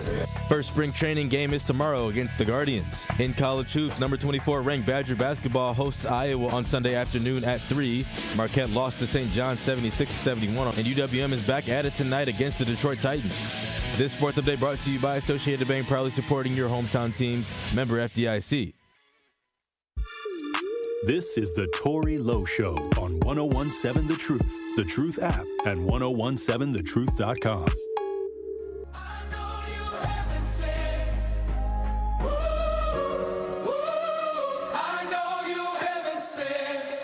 Yo, God, I see the bigger picture. How you think I'ma forget who the one who formed the rivers, who the one who formed the ocean? My foundation's solid. How you forget who the one who sent you your prophet, who the one who gave you your king, gave you your heart's desire, the one who gon' protect you, take you out of that fire. Who gon' save your family? Who gon' save your children? You gon' let the devil win? You gon' let him kill him? You gon' let him take everything that you ever loved? God sent the prophet, sent the king. I told you who it was. That's Tory. Better know your place. That's God sent. And you looking at his face.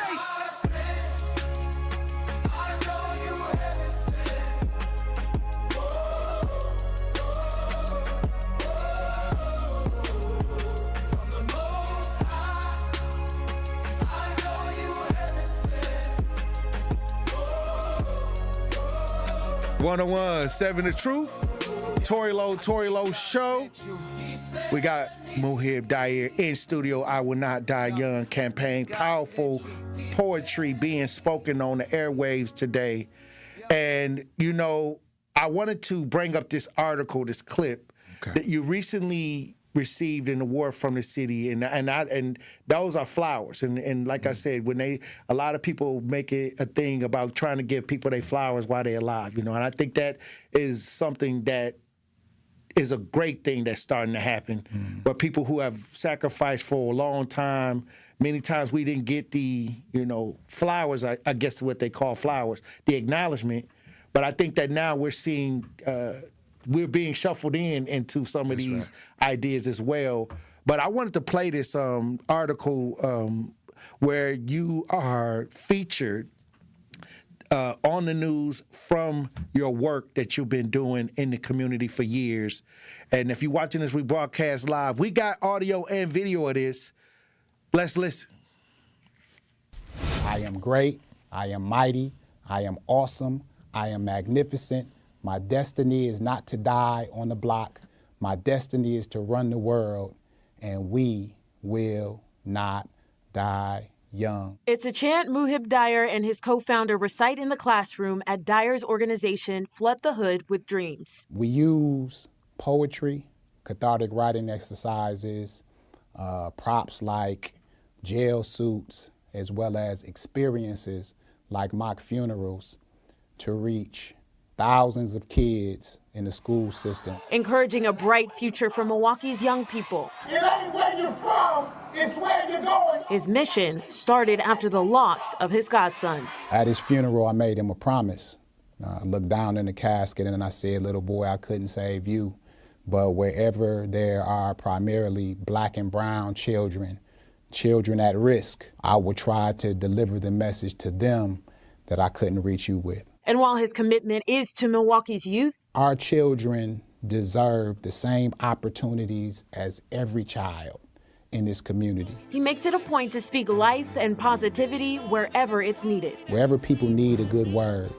Over the past 20 years, I've reached 250,000 people in 25 different states. His hope for the future, to continue the needed work through future generations.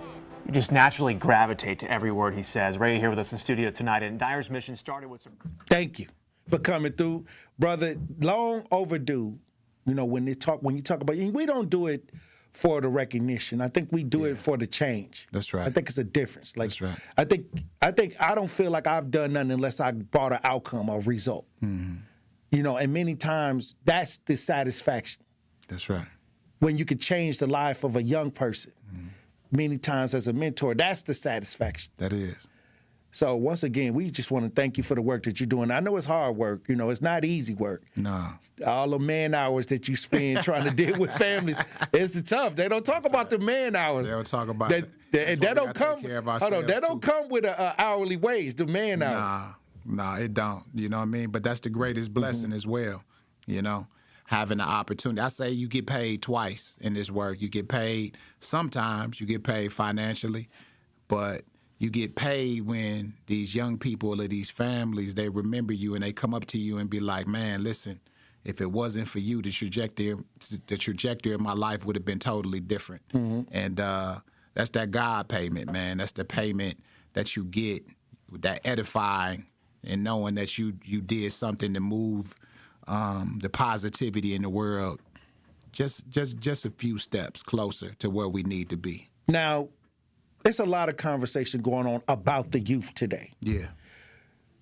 What are you seeing with the youth right now, and what do we as a people need to do, or how can we help the youth right now? I say, a lot of times we got to get beyond what we see. I say, trust not your eyes, trust your heart and your soul. It's kind of like when you go to the art museum, right? So you see a $1 million piece of art that's on the wall, and it look like some scribble scrabble to you. But that's only because you're not a connoisseur of art. Now, if you ask a connoisseur of art what that picture is, and they'll talk about the contours, they'll talk about the arrangements, they'll talk about how masterful that art piece was, and you realize, according to the connoisseur, that that's a masterpiece created by a master himself. When we look at our children, we see finger painting. We don't see what God intended them to be. We don't see the masterpiece. We don't see their true value. So if we want to change things, first and foremost, we have to begin to see them different. And once we see them different, then they would begin to see themselves different. When I go into a classroom at Vale Phillips, and that's the detention center, and I sit with these young people, we don't talk about their crimes. We don't talk about what they do. We talked about, really, to tell you the truth, their experiences that made the negative decisions that they made. And it all boils down to one thing. We say hurt people hurt people. Mm-hmm. But heal people heal people. Right. And the only difference between the two is how you handle your scars. So they hurt. They jump behind a car that they stole, and they drive 100 miles per hour. It's really not homicide they committed. They're really committing suicide. They really want to be out of here as well. That's why they use language like, I'm crashing out. I'm crashing out because my mama didn't care about me. My daddy didn't care about me. The community don't care about me. Why should I care about myself? So I'm in this world for me. But when you can, like Mother Teresa say, the greatest sickness in the world is a lack of love. When we love these babies and we begin to demonstrate that love, heal people can heal people. So instead of jumping behind the wheel of that car, now they in school.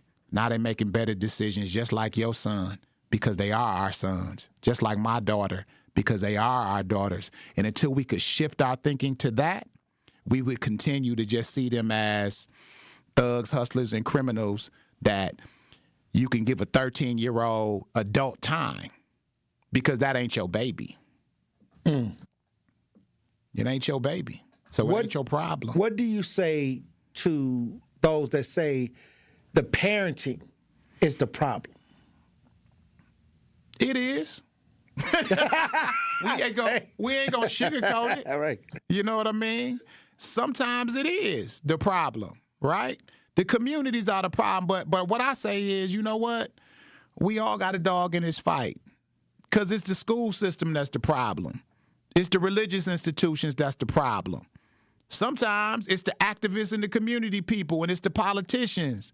Like, this is all our world, and we all either play a part in moving it forward or taking it backwards. So what I would say is, instead of, like my grandmama say, when you point the finger first, you got three pointed back at you. Instead of playing the blame game, search your soul. You know what I mean? Like, I don't accept people complaints. And we talked about this. Unless you demonstrating, like, you got a right to complain when you demonstrating that you putting in some work.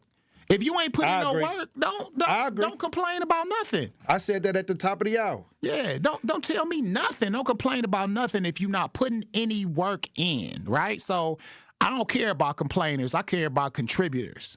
You know what I mean? A complainer ain't never changed the world, right? But I know tons and tons of folks who contributed and made a difference. So you're right. Parents are. But check yourself, too, because what could you do more? I agree. Do we got one more before we run the break? You want to? Oh, let's get one more in before we run the break. We gonna go to break on this last on your words on this last poem. All right.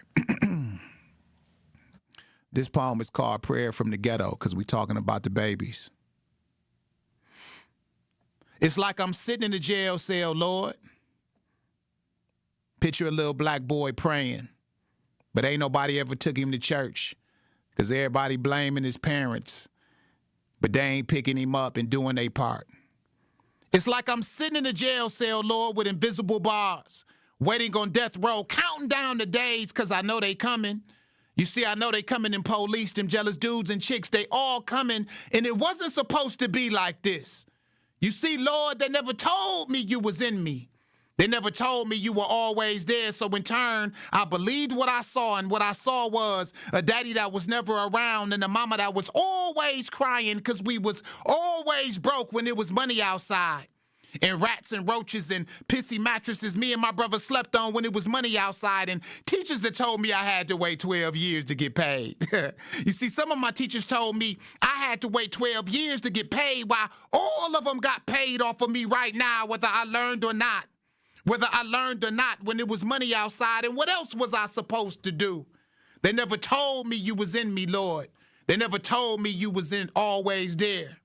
And how was I supposed to know that being created in your image and your likeness meant that if you made the earth, Lord, I could make my own business? And if you made the sun, I could make more than just babies. More than just babies, but buildings and networks, and that busting guns wasn't the only way to get access to your power, Lord, and shaking these dudes down on the block for this dope money was not the only way to get access to your power, Lord. How was I supposed to know? And how was I supposed to know that downing shots of Hennessy and smoking weed wasn't the only way to escape this hell and get to heaven? I could have got down on all fours and talked to you, Lord. They never told me you was in me. They never told me you was always there. And how was I supposed to know that every time mama was like, stay in school, baby, stay off those streets, that was you, Lord. And every misdemeanor charge ever beat, that was you, Lord. Every felony charge ever beat, that was you, Lord. And when those bullets missed me, when I was on the block doing wrong, that was you, Lord. And when my boy laid in that casket, cold and lifeless, when my boy laid in that casket, cold and lifeless, that was like you was trying to tell me he would be me if I didn't change, and now I'm falling. My time is up, I know they coming. I don't even know if you listen to dudes like me, Lord, or even care about black and brown kids that look like me, Lord. But I know now what I should have known then, and it took me to fall to see the light. You was always in me. You was always there. You were always in me. You were always there. Forgive me, Lord, for I knew not what I was doing to myself. Teach me to love me. Send me a community that won't complain about the problems, that will teach me to love me, because ain't nobody ever taught me how to love myself. Stay locked in. Don't touch that dial. The Tory Lowe Show will be right back on 1017 The Truth, The Truth app, and 1017thetruth.com.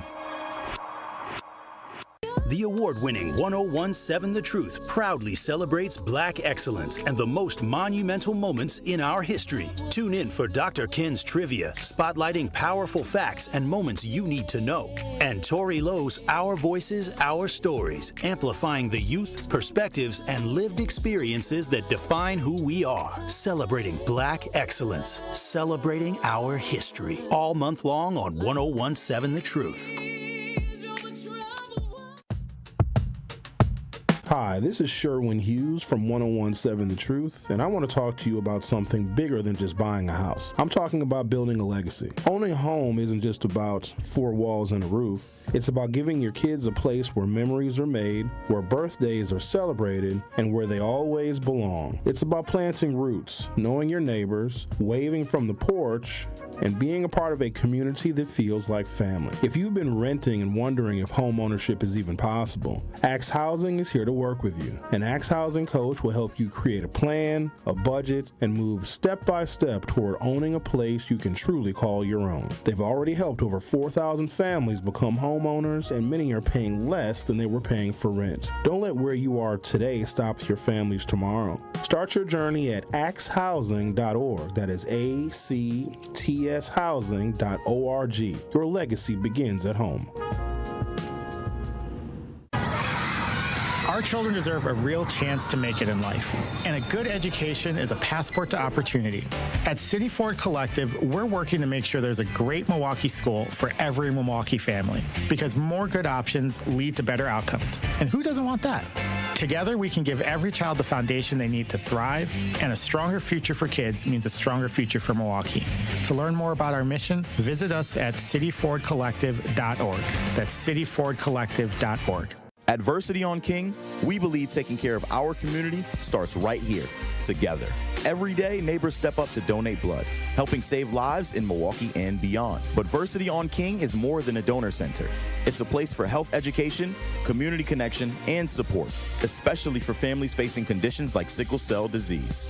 When you donate blood, you're not just giving. You're showing up for your community. Visit versity.org/VersityOnKing to learn more or schedule your donation today. Versity on King, rooted in community, powered by hope. Natural gas is a clean, reliable, and convenient source of energy delivered directly to you through underground pipelines. The pipeline system has an excellent safety record, but there are clues that can help you identify a potential hazard. If you smell the strong odor of rotten eggs, hear an unusual hissing sound, or see blowing dirt or debris, it could be a natural gas leak. Leave the area immediately and call We Energies at 800-261-5325. We Energies. People you can trust. Energy you can depend on. This is the Tory Lowe Show on 1017 The Truth app, and 1017thetruth.com.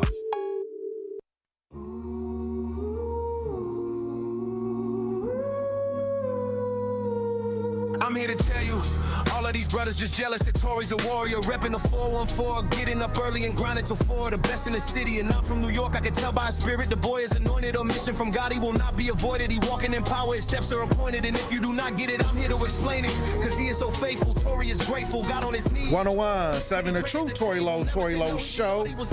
Look, we've been having a powerful show today, and we got guests. We got Joseph Silky Dot in the studio, and you know what? And your poetry name is Silky Dot.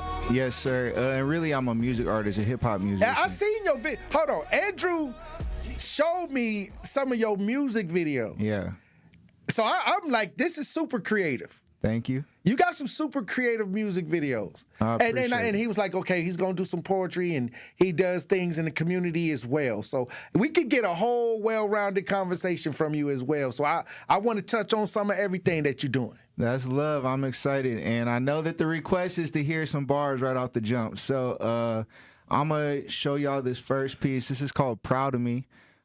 This is a song that I rarely touch and rarely use recently. I wrote this in 2021, March of 21, as I was leaving my teaching job. Oh, wait a minute! You didn't give up the teaching job for the career, for the dream. I gave up the teaching job for my morals and principles and values, because that was after the quarantines. So of course the school was virtual for a while when the pandemic hit. And there were all the different policies and procedures in place. And upon reopening, there were the continued policies and procedures with the different medical aspects of it. And those were procedures that I disagreed with. Okay. And I refused to be a part of it. Be a part of something that I disagree with. So you stood on what you believed in. I definitely stood on what I believed in, took a big risk. I had one more Airbnb booked in Miami. Shout out Kodak, because Kodak had this song called Last Day In. He said, I just want to spend my Easter in Miami. And that was my commitment. You know, I'm going to be in Miami on Easter. And I made it to Miami on Easter after being in Houston till the end of March. And, you know, after that Airbnb went out, I actually traveled the rest of the East Coast sleeping in my car and making music videos and songs across the East Coast for the months. That's what I said. I was looking at the video and I was like, this ain't Milwaukee. Yeah. He from Milwaukee. Well, I actually grew up in Sheboygan. But same thing, Sheboygan, Wisconsin. I suppose, yeah, I'm from Wisconsin, but I definitely have roots in Milwaukee. You know, my mom, after she got pregnant here, brought me back to Sheboygan to be raised in a different environment. And even my whole childhood, man, I always had this pull like, man, I love this big city. I want to be in Milwaukee. As I got older, my mom had recommended me to be a gym teacher. You know, as I was picking careers, went to college in lacrosse, got my degree. I got cut from the football team going into my senior year. Because I got cut from the team, instead of doing my student teaching in lacrosse, I got to come do my student teaching in Milwaukee. Oh, that's what's up. And right after that, I got a job at Milwaukee Academy of Science, and I was there from 2015 to 21. But I always had this pull of like, I want to make an impact on the youth in Milwaukee. Well, before we run the break, let's get some bars. Come on, this problem. Let's get some bars in before the top of the hour. I love it. I love it. Look, when we come back on the other side, we're gonna hear some more. I love it. So yeah, this proud of me. And I was just sharing that because that was part of the story. You know what I'm saying? Correct. I wrote this. This is the last thing I wrote, but said, I'm proud of me. I'm proud of me. I'll be who I want to be. I envision then believe I succeed and I achieve. I'm proud of me. I'm proud of me. I'll be who I want to be. I envision then believe I succeed and I achieve. I'm proud of me. Coming from a life where I had daily nightmares, devil doesn't fight fair, so I find the light here, overcoming strife and obstacles of mine. Listening to Kendrick, it'll be alright. Hold on to the visions that I know are true. When I look outside, see the me in you. What I feel inside come up shining through. Gotta be my best, building an all-time view. I can be the greatest, there is no debating. Growing, educating, constant elevating. Travel with suitcases, mama, yeah, I'm famous. Even when we nameless, we can live on stages. Open up our mind, that's our third eye. Imagination gives to the soul that is free from limitationless. I'm divine and our spirit is experience of bliss. In my spine, find alignment, heaven's presence is a gift. So amazing, gracious, better as I'm aging. Application patience, recreating ages, energy contagious, love evolving spacious, closing up the spaces, unifying nations. I'll be in my spaceship, landing in my prime, turning through these pages, writing what is mine, running with no laces, floating in the sky. I'm eternal high, my reflection, you and I. We can do this, move this, starting with our why. Take our purpose that's internal when we act to come alive. Feel the trueness, full clips, radiating kind. Play one song, one strong forever song, connected line on line. This a universe, we share the earth abundantly supplied. We can all go thrive and multiply, saving words of Christ. Got a kingdom made of excellence, progressively inclined on a throne, raised on lessons. I forgive, I pacify. I see the good in you. I'll be the honest proof. I'll make the newest moves. I'll shape the balanced rules. I love the life I live.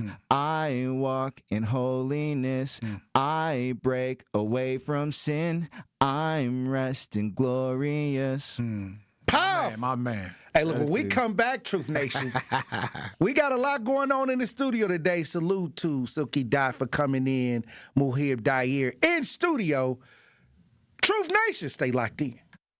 Lloyd Barbie wasn't just a civil rights leader in Milwaukee. He was the man who forced the city to change its laws. In the 1960s, when segregation shaped housing, schools, and political power, Barbie didn't stop at protest. He went to court, and he won. His landmark lawsuit against Milwaukee public schools proved that segregation wasn't accidental, but deliberate, making Milwaukee one of the first northern cities legally challenged over school segregation. That victory exposed how inequality thrived, not just through prejudice, but through policy and planning. Later, as an alderman, Barbie helped pass Wisconsin's first fair housing ordinance, opening doors that had been legally closed for generations, and setting a model other cities would later follow. Barbie believed civil rights weren't symbolic, they were enforceable. Lloyd Barbie showed that real justice comes from persistence, strategy, and the courage to make institutions answer.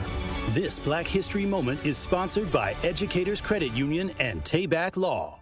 Did you know that for 80 years, Paralyzed Veterans of America has been a lifeline for our nation's veterans with spinal cord injuries and diseases like MS and ALS, and all people with disabilities? In just the last 12 months, PVA has funded research of the first non-addictive pain medication in over a decade, partnered with an award-winning sports anchor to fight for accessible medical care for women veterans, ensured all women with disabilities feel seen and empowered with help from a top cosmetic company.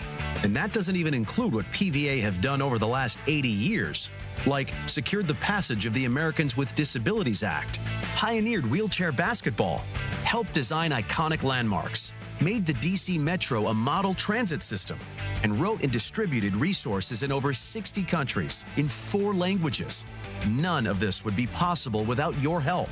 Every breakthrough, every battle won, and every life impacted is driven by you. Visit PVA.org to learn more. Hey there, Jane Lynch here. You want to hear something funny? Too bad. You want to hear something uplifting that will inspire you? Good. Because today, I want to talk to you about Direct Relief, a humanitarian organization that does seriously good work when it counts. Fires, hurricanes, earthquakes. When disaster strikes, Direct Relief immediately shows up with medicines, medical supplies, and everything doctors and nurses need to save lives. Let's ship her out! Every day across the United States and around the world, they're making an enormous difference. If someone needs help, Direct Relief helps. No politics, no red tape. Hey, what you doing over there? Oh, I'm packing insulin for kids with diabetes. See, every box here is literally a lifeline for someone in critical need. So check them out at directrelief.org and donate if you can. You might just bring a smile to someone's face. You're listening to the new 1017 The Truth, founded in partnership with Gruber Law Offices. One call, that's all. 1017 FM, 1510 AM, WGKB Waukesha, and W269DL Milwaukee. A locally owned Good Karma brand station. Justice, Wisconsin, the truth. The most requested advocate in the state. 101.7 FM. The movement continues. Yeah. Milwaukee, stand up. It's Tory Low, the truth. From 1 to 4, we about that action, so tap in and let's go. We want that justice. We want all the smoke. From Monday through Friday, trying to bring the city hope. Yeah. Tory Low from 1 to 4, Monday through Friday, let's go. We bout that action from the block, and we ready, let's go. Tap in, and it ain't no holding back. We ready.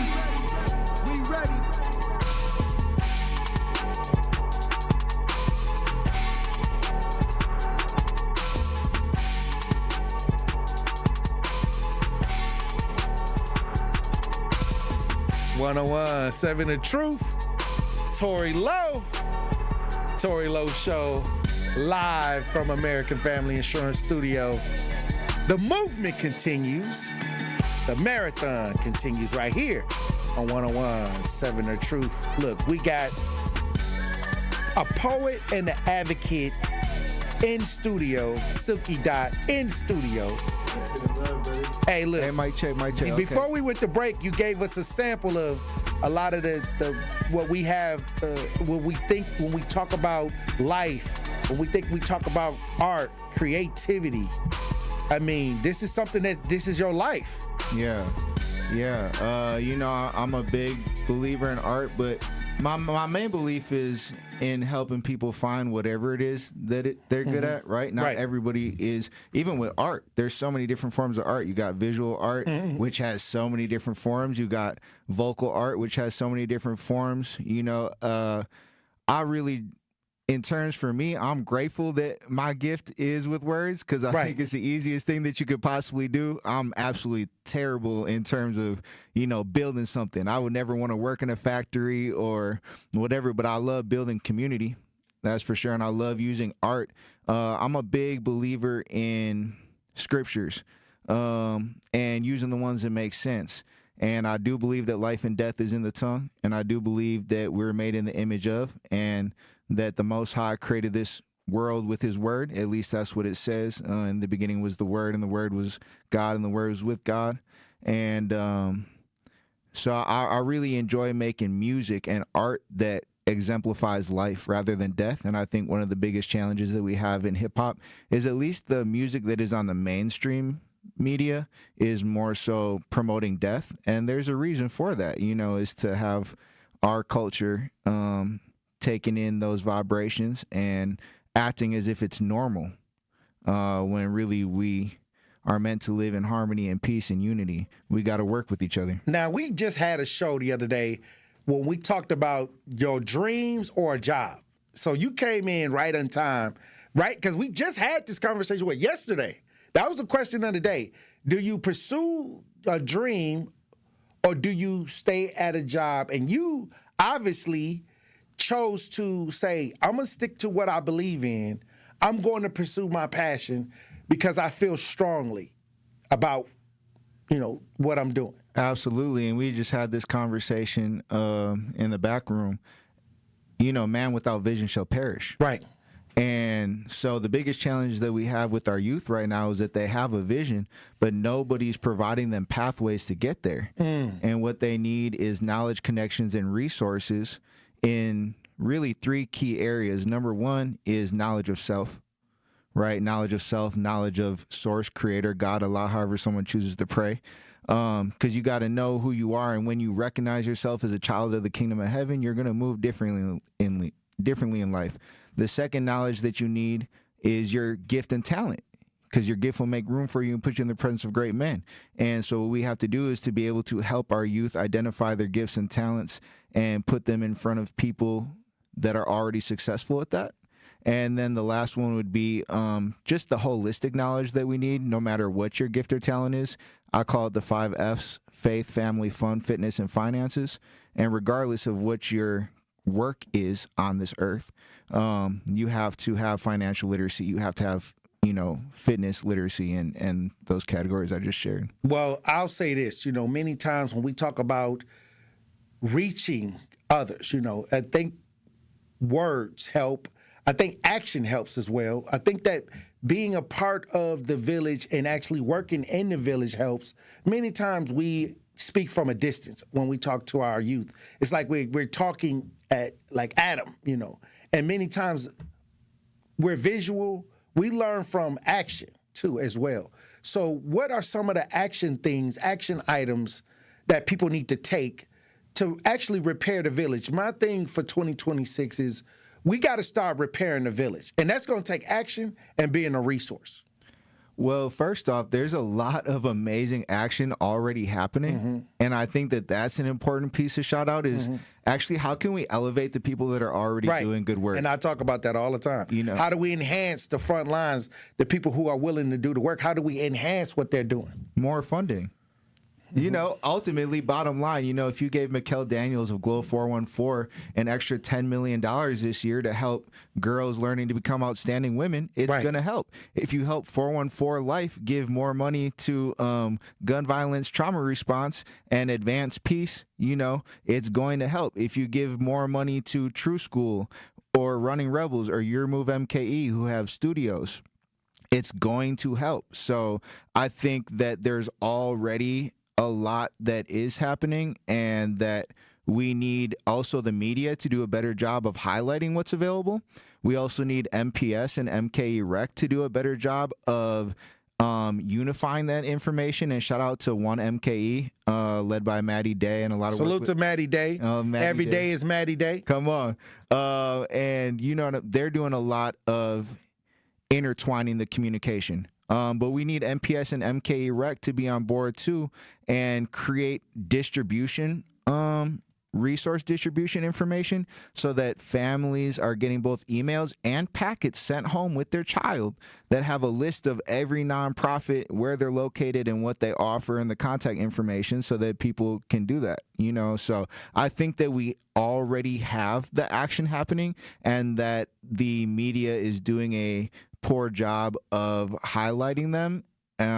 And maybe I could be wrong about that, but that's my perspective. Well, I don't even watch the news. Well, the thing is, when I say that we have resources, and many times I'm wondering, are they operating properly? Because to me, help spreads like wildfire. Like if you really help, I always tell people, go out in the neighborhood and give every little kid $20. By like a week, everybody gonna be like, that's the guy that's giving out everybody $20. They're gonna swarm you, because people will see that as a resource, you know. And I always say that, you know, you got to put in the work in the city, in the midst of those that are in need. Word of mouth spreads fast. And you mentioned the Bible. I said, Jesus went around, healed the blind, healed the sick, and he attracted people in other cities. We didn't have Twitter. We didn't have YouTube. They didn't even have phones, cell phones. So if you're living in modern times and you have a mission, you have more resources available to you to spread the word on your own. I think that, honestly, in my perspective, at least the people that I shouted out, of course, everybody can make improvements and everyone can be better. However, those organizations are doing excellent work. Well, I don't know, but what I'm saying is we have social media. Yeah. TikTok, Facebook. I mean, I'm talking about, I use social media. So what I'm saying is, I'm not going against what you're saying if they doing a good job or not. Yeah. I'm talking about, but we all as a community can try to do and spread awareness, because all we need is to get access to the resources. Absolutely. Well, and marketing is a real issue. Just because the organizations are doing a great job of their service does not mean that they have an excellent marketing team. Right, and that's true too. And that's one of the biggest challenges is like people are unaware of the value of marketing is very important. It's the most important thing. It doesn't matter how good your steak is if nobody knows that you got a steakhouse. And that's what I keep saying. Like, we have to do better as far as getting the resources in the hands of those that are mostly in need. And I, you know, when people come on the show, I ask them all the time, like, who did you reach out to? Who reached out to you? I mean, what are you doing for yourself to try to get yourself in a better space? And they'll tell it, you know, so I get to hear that on a day-to-day basis. All I'm saying is there is a problem with us actually knowing what the resources are. So I think that these are things that we attack. We bring a lot of resources in here. You know, Maddie Day, we work with a lot of resources, but I think now we have to start getting the village to pay attention. Yeah, and there's a lot of distractions going on too. That's fair. I think that we also need a lot of collaboration. And I think that some of the collaboration conflict comes from the lack of funding, and that nonprofits, for example, are in competition for the amount of grant dollars that are available. They all fighting over the same thing. Exactly. So that could be a challenge too. But again, I mean, I'm personally putting this on the media and on MPS and MKE-REC on, you know, leading the information distribution. That someone's got to be in charge of helping get these resources and get this word out to the families. Yes, we can blame the organizations as well for not understanding I think everybody got to take their part. But at the same time, you know, everybody is what they are meant for, right? Like people, like I said, I'm terrible with my hands. If you ask me to build your house is going to fall down. You know what I'm saying? Right. Just because the nonprofit is good at providing their service does not mean that. Well, that's a day problem. What I'm saying is, I'm not gonna. When I see, like I said, I don't think you should absorb just because when you step out there and do something. When you write that mission statement, that's your job. You know, this is what your purpose is. It's not my job to dictate or tell you what your purpose is. My job is to, like you said at the beginning, to enhance if it's a resource. So all we can do is kind of use our social medias as well. Absolutely. And say, hey, look, this is a great resource as well. So I think we all got to take a little pinch and repairing the hole in the village. And I think I do see in the last year or so that a lot of people have stopped sharing a lot of the nonsense. Great. And started sharing a lot of the things that make sense. Yes. And just big love also Aziz Abdullah with Empower. Doing a lot of good community work. There's just a lot of people doing good work. So I'm unsure if I answered your question. You did a great job. You answered the question as best as you could. I mean, I think, you know, you can only, you know, deal with it from, like you said, you're good at one thing and then somebody else may be good at something else, but we have to collaborate. We got to collaborate. We got to we just got to help these organizations with marketing. And again, if they had some more funding to pay a marketing consultant, you know, can the city provide every organization with a marketing consultation, right? And have somebody come in and say, hey, these are the suggestions for how to make the progress. I agree. Well, I appreciate you for coming through. Absolutely. You know, this is amazing. Hey, look, they said that what you were spitting was fire. Come on, Cyber that's King love. Mike got the fire up there. I love it. I'm honored. I Reginald appreciate it. said that was fire. Gratitude, man. I'm honored. You know, How can we keep up with you? Number one is I just want to share, like, I really give all credit to the Most High. You know what I'm saying? I think that seek ye first the kingdom of heaven and his righteousness, and everything else will be added on to you. And I'm just grateful to have been put in situations where even through my mistakes or lessons that I've been able to grow and learn and improve. And secondly, in terms of finding me, my name Silky.Jose everywhere. That's Silk with a letter, capital E at the end, Silky, space, spell out the word dot, space Jose. Otherwise, my name Joseph Wilkie. And Vision Minds Entertainment is my company. Our focus is on helping youth make money off their art while living holistically well. So reach out if you're about youth development, you know, community development, inspirational, you know, messages, whatever it is. Send me a word if it's about bettering the world. Puff! Come on. Hey, look, when we come back, Truth Nation, we'll have more conversations. Stay locked in. You are listening to The Tory Lowe Show on 1017 The Truth app, and 1017thetruth.com. In 1987, the Bucks took on the world and changed basketball forever. At stake, basketball supremacy in the United States. Bucks versus the World, narrated by Charlie Behrens, is the new season of Behind the Bucks podcast, presented by Gallagher, your trusted insurance broker and HR and benefits consultant. It's the untold story of the 1987 McDonald's Open, when the Bucks became the first NBA team to face the Soviet Union. Listen now on Bucks.com/plus, the Bucks app, the ESPN Wisconsin app, and wherever you get podcasts. Hi, this is Sherwin Hughes from 1017 The Truth, and I want to talk to you about something bigger than just buying a house. I'm talking about building a legacy. Owning a home isn't just about four walls and a roof. It's about giving your kids a place where memories are made, where birthdays are celebrated, and where they always belong. It's about planting roots, knowing your neighbors, waving from the porch, and being a part of a community that feels like family. If you've been renting and wondering if home ownership is even possible, Axe Housing is here to work with you. An Axe Housing coach will help you create a plan, a budget, and move step by step toward owning a place you can truly call your own. They've already helped over 4,000 families become homeowners, and many are paying less than they were paying for rent. Don't let where you are today stop your families tomorrow. Start your journey at axehousing.org. That is ACTShousing.org. Your legacy begins at home. Our children deserve a real chance to make it in life, and a good education is a passport to opportunity.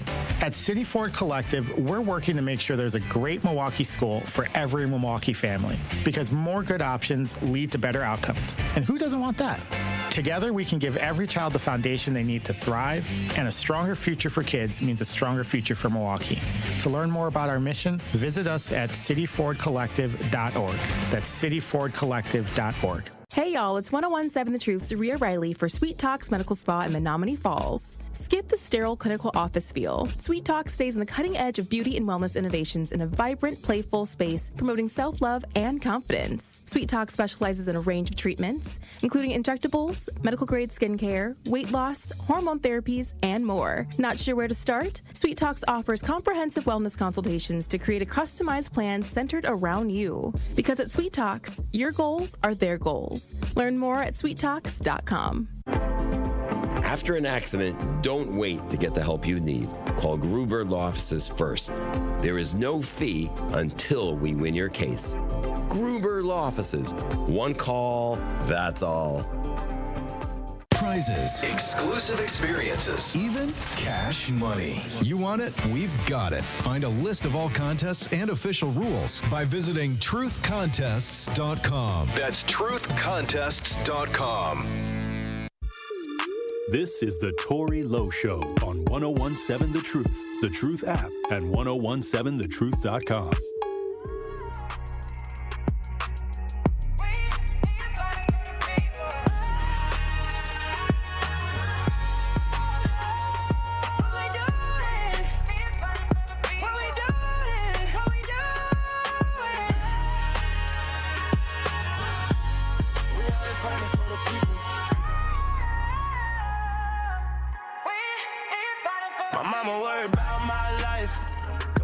cousin got killed last night. How many more? What it's gonna take? Y'all won't listen until it's your face. And we done turned Milwaukee to Iraq. And we done turned Detroit to Iraq. Cause I done seen the ARs, I done seen Max. The chopper pushing like a Big Mac. And every summer they turn up, it's crazy. I hope I make it to next summer, I'm a new father, I got a baby. And I was riding in the Jeep and they was trying to kill me, I'm just a baby. It's like I'm sitting in the middle of this beef and I'm a baby. We out there fighting for the people. 101.7 The Truth, Tory Lowe Show. We had a powerful show. Hey, look, let me tell y'all something. Tonight, the second annual Community Awards is going down. Salute to everybody that have been nominated this year. Hey, look, everybody that's getting an award tonight, after the award show is over with, you can call them and get to work. They're going to be doing something that you can take advantage of as a resource. And that's why I like the Community Awards, one of the biggest community awards of the year. I think that tonight, when I get out tonight, because I got to get dressed. I got to get, this ain't what I'm wearing. I'm finna get handsome. Hey. But salute to our presenting partners, Potawatomi Casino Hotel. Salute to Milwaukee College Prep, the Milwaukee Bucks Foundation, Gruber Law Office, Steinhoffels, Cousin Subs. We will be at Venue 3 right here in the 3rd Street Market Hall. Salute to Venue 3 and the 3rd Street Market Hall. I don't know if we got any more tickets left, but you can try and see. You can go to 1017thetruth.awards.com. We got it packed. It's going to be packed. Hey, the link is in the chat. If you can, try to give it a go. If it go through, you got a ticket. If it don't, hey, we'll be talking about it on Monday. But we got Silky Dot. I had him stay over. He's still in the studio. But I want to talk about this situation with these young people. They sentenced a group of young people to 320 years for a shooting that took place in Atlanta. And they said that this is a lesson. They tried to make an example out of these young people. And I watched this video and I just like, wow, like these are I think they got 20 years apiece, which added up to like 320 years because they were all involved in an incident that changed their lives, a shooting at a Sweet 16 party. And I was watching the video and all of that gangster mentality, all of that negative mentality culminated in they lost their life, So I think that many times when I see something like this, I'm like, wow, like that's they're going to be enslaved by the system for the next 20-something years. We got some video on this. I want to get your comments on this. If you watching this, we broadcast live. We got audio, we got video on this. But when you see the youth today, we trying to get ahead of it. We trying to tell them, hey, that drill rap, these, you rap, you don't make that kind of music. You make inspirational type music. But the music nowadays, it seems like these kids are just hooking on to it and taking it as Bible. You say that they need a moral base. Why do you think these kids are more influenced by the street culture that they may even end up in prison for the rest of their life? Why do you feel that they're gravitating to that kind of music? One, because it's in their face. Two, because it's the reality that they're living. Mm-hmm. And their environment. I think a big piece of it is environment. And then, as I shared, the media is intentionally shaping young people, especially people of color, to associate themselves with a Lil Durk lifestyle, with NBA Youngboy. And look where Lil Durk is. Come on. It's clear as day. They not going to let you play the game forever either. Right. You know what I'm saying? Oh, because you're a celebrity, you're going to be free and above it all. No, you're not. You know what I'm saying? And the celebrities are coming down too right now. Yeah. So the sellout, like I said, seek ye first the kingdom of heaven. But who is presenting the kingdom of heaven to the children and showing them the benefits of that? They say Lucifer was a musician. Yeah, the most beautiful one to ever exist. But we got some video, if you're watching this, we broadcast live. I want y'all to take a look at this. I just saw this yesterday, a sentencing in a deadly Sweet 16 party shooting. This happened in 2025. Let's watch this. As a judge who was presiding over this case has been a prosecutor or a judge in Douglas County for more than 40 years, and he says this was the worst crime in the county's history. And for that, he threw the book at those guys. I'm sorry. Tears filled Judge Bo McClain's courtroom as he prepared to sentence 20-year-old Timothy Coleman, 18-year-old Kingsman Cotman, and 23-year-old Takel Beverly Smart in connection with the death of 15-year-old Samuel Moon and 14-year-old Anjanae Hill. Y'all aren't men. Y'all are cowards. Y'all think y'all hard. Y'all think y'all thugs. Y'all think y'all gangsters because you picked up a gun. That's easy. You don't get any cool points for shooting women and children. A jury did not return murder convictions back in September, but instead convicted the three on gang and aggravated assault charges. How is no one responsible for murdering Samuel? After 2.5 weeks and 20 months, how is nobody guilty? The tragedy began back in March of 2023. Shooters gunned down unintended targets, Moon and Hill, in the street at a Sweet 16 party in Douglasville. Prosecutors say this started over a social media post, which led to a gang dispute. Homes were shot up and 8 more children now know what it's like to be shot. A bullet hit Jeremiah Johnson in the chest. Laying on that ground, the dirt, bleeding from your chest, the pain of being in the hospital. But despite pleas for mercy on these men, Kingston is not about that life. Judge McClain made it clear. This is not something you should do, and this is not the place you should do it. And with that, sentenced Cotman to 320 years, Coleman to 320 years, and Smart 20 years. For the families, delay is not denial. The Cotman and Coleman sentences were akin to murder sentences. Some 320 years, I'm definitely satisfied with them. Wow. You know, and you're an artist. You're a music artist. I'm a music artist. I was in a rock band for like 11 years, you know. But what I'm saying is, when we talk about just the influence, I mean, I think that now we're becoming more conscious. And I believe some of the young people now are starting to become more conscious because they're seeing their peers go down, and some of them like, hey, that's not the right way. But what is the message to a lot of these young people that's accepting this kind of lifestyle that may lead them into prison? Well, the number one message, I think, as I just shared, you know, Matthew 6:33, seek ye first the kingdom of heaven and his righteousness, and everything else will be added onto you. So again, it's the kingdom, you know, kingdom teaching. And what does righteousness mean to you? And righteousness is just following the laws of the principles. You know, what are the principles? Treat people how you want to be treated. Be patient, be faithful, help others when you can, right? We all know in our heart what it means to be a good moral person.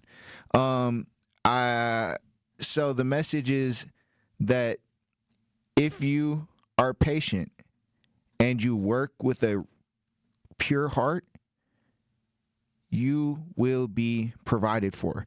The hardest part, though, first off, like, I have so many things to say, but number one, who are you to assign a child to 300 years? Who are you to take away someone's life? You're going to tell me that judge or that whoever, or are we acting as if people never made mistakes?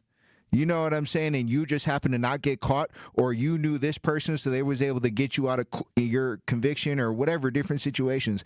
No kid deserves, like, no human deserves to have their life taken away. What happened to restorative justice and, you know, helping people? And that's the challenge with our prison system. It's not even designed to rehabilitate, which is what it should be. You're rehabilitating a person from a liability to society and turning them into an asset to society. And I blame the education system entirely for it. You know, we have taken the kids away from their parents for 8 hours a day. So during this 8 hours a day, you're telling me that you can't make an upstanding citizen? Some would say it's the parents' fault for not. It's intergenerational. I'm just saying. Slavery just ended 150 years ago. People call in and say all the time the parents need to be held responsible for the ill behavior of these kids. Parents can be held accountable. You know what I'm saying? But that's part of restorative justice and looking into it. Why is this kid acting the way that they're acting? Oh, because the parent isn't doing anything. Well, why isn't the parent doing anything? Oh, because they never had any guidance. When you're talking about the black and brown communities, especially the black communities in the United States, again, it's 1865 is 150 years ago. And that was just the Emancipation Proclamation. You know what I'm saying? 1965 was the civil rights, just 60 years ago. We are still fighting the systems of racism and oppression that exist in this country. You can't just, you might hear someone say like, oh, they should just pick themselves up by their bootstraps. They don't have any boots. And if they do, they don't have straps. They probably don't got shoes or sandals. They're walking around bare feet. You know, and their toes, and they got glass in their toes, and it hurts, and every step is more painful than these people from their privilege could ever imagine. So I think we need a little bit more compassion, and we need equity. We need to help people where they're actually at in life, not just throwing the same K-12 education system at everybody and saying, hey, you'll be fine. No, different people need different things to be successful based on the environment that they were born into. Well, thank you for coming through, Sookie Dot. I'm getting to the justice. We got to run a break, but I appreciate you. And like I said, continue to do that positive work that you're doing out here in the community because it's much needed. And thank you as well, brother. Gratitude. Hey, look, when we come back, Truth Nation, we'll have more conversations. Stay locked in. More of the Tory Lowe Show is next on 1017 The Truth app, and 1017thetruth.com. It is time to plan for kindergarten. Will your child turn 3, 4, or 5 by September 1st? Learn about kindergarten programs and enroll now at Milwaukee Public Schools. Explore schools offering traditional kindergarten, Montessori, and more. MPS students enjoy art, music, and physical education along with reading, writing, math, and science. Bus transportation and before and after school care are available. Attend the citywide kindergarten enrollment fair on February 21st at North Division High School. Get the details at mpsmke.com/enroll. Life's better with Drive My Way from American Family Insurance because we know it's more than just a car. It's your escape pod, your adventure mobile, your memory maker. And we help protect the dreams that drive you. Personalize what you pay for auto insurance and you could save between 10 and 35%. American Family Insurance. Get a quote and find an agent at amfam.com. Products, pricing, and availability vary based on the way you purchase insurance and by state. Unsafe driving behaviors may increase your rate. American Family Mutual Insurance Company, SI, and its operating companies, 6000 American Parkway, Madison, Wisconsin. Do you hear that? And that? And that? Those are the sounds of a healthy and vibrant community.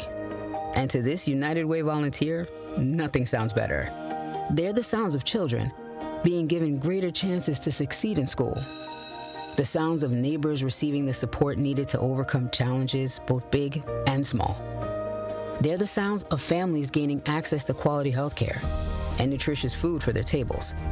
And they're the sounds of members of our community who've benefited from United Way's financial education programs. See, wherever there's a need in our communities, there's a United Way. People working together to respond and growing the good for everyone. United is the way. So join us by getting involved or giving back. Learn more at unitedway.org.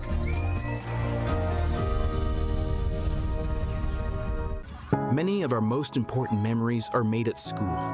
But for children like Victoria, the classroom can be a place of fear and isolation. She wore a bandage over her cleft every day, too shy to speak, too afraid to smile. Everything changed after one life-transforming surgery made possible by Smile Train. Today, Victoria's smile lights up her classroom, a symbol of confidence, connection, and new beginnings. Due to stigma, children with untreated clefts often miss out on school entirely. But thanks to Smile Train, students like Victoria are stepping into the classroom, raising their hands, and finding their voice. Smile Train partners with local experts to support with free cleft surgeries and other comprehensive care, empowering children to thrive in school and in life. Let's help every child walk into the classroom with confidence. Visit smiletrain.org/learn.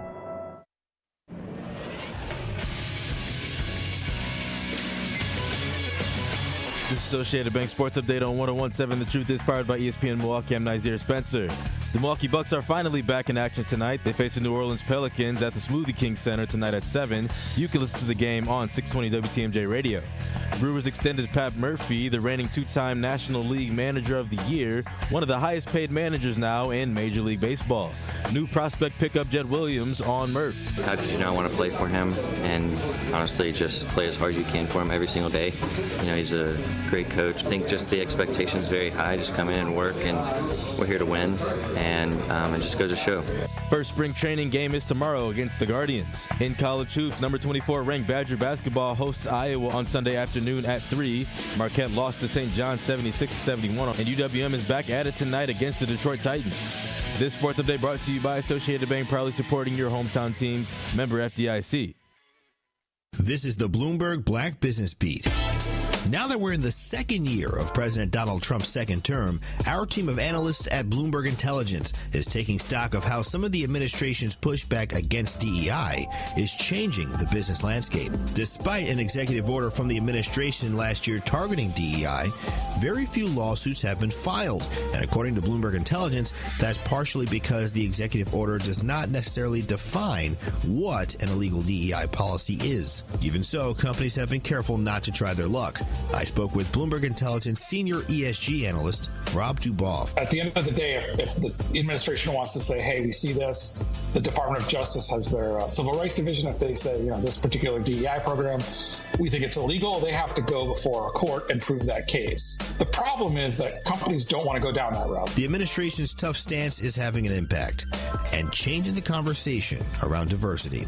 I'm Bloomberg's Justin Milliner on the Black Business Beat. This is the Tory Lowe Show on 1017 The Truth, The Truth app, and 1017thetruth.com. Say his name. Ooh, yeah. Say his name. Ooh, yeah. Say his name. 1017 The Truth. Tory Lowe Show. Joining me as we broadcast live, advocate, author Elizabeth Brown. How you doing, Queen?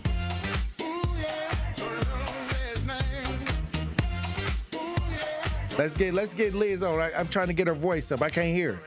How you doing, Queen? Salute, King. You can't hear me? There we go.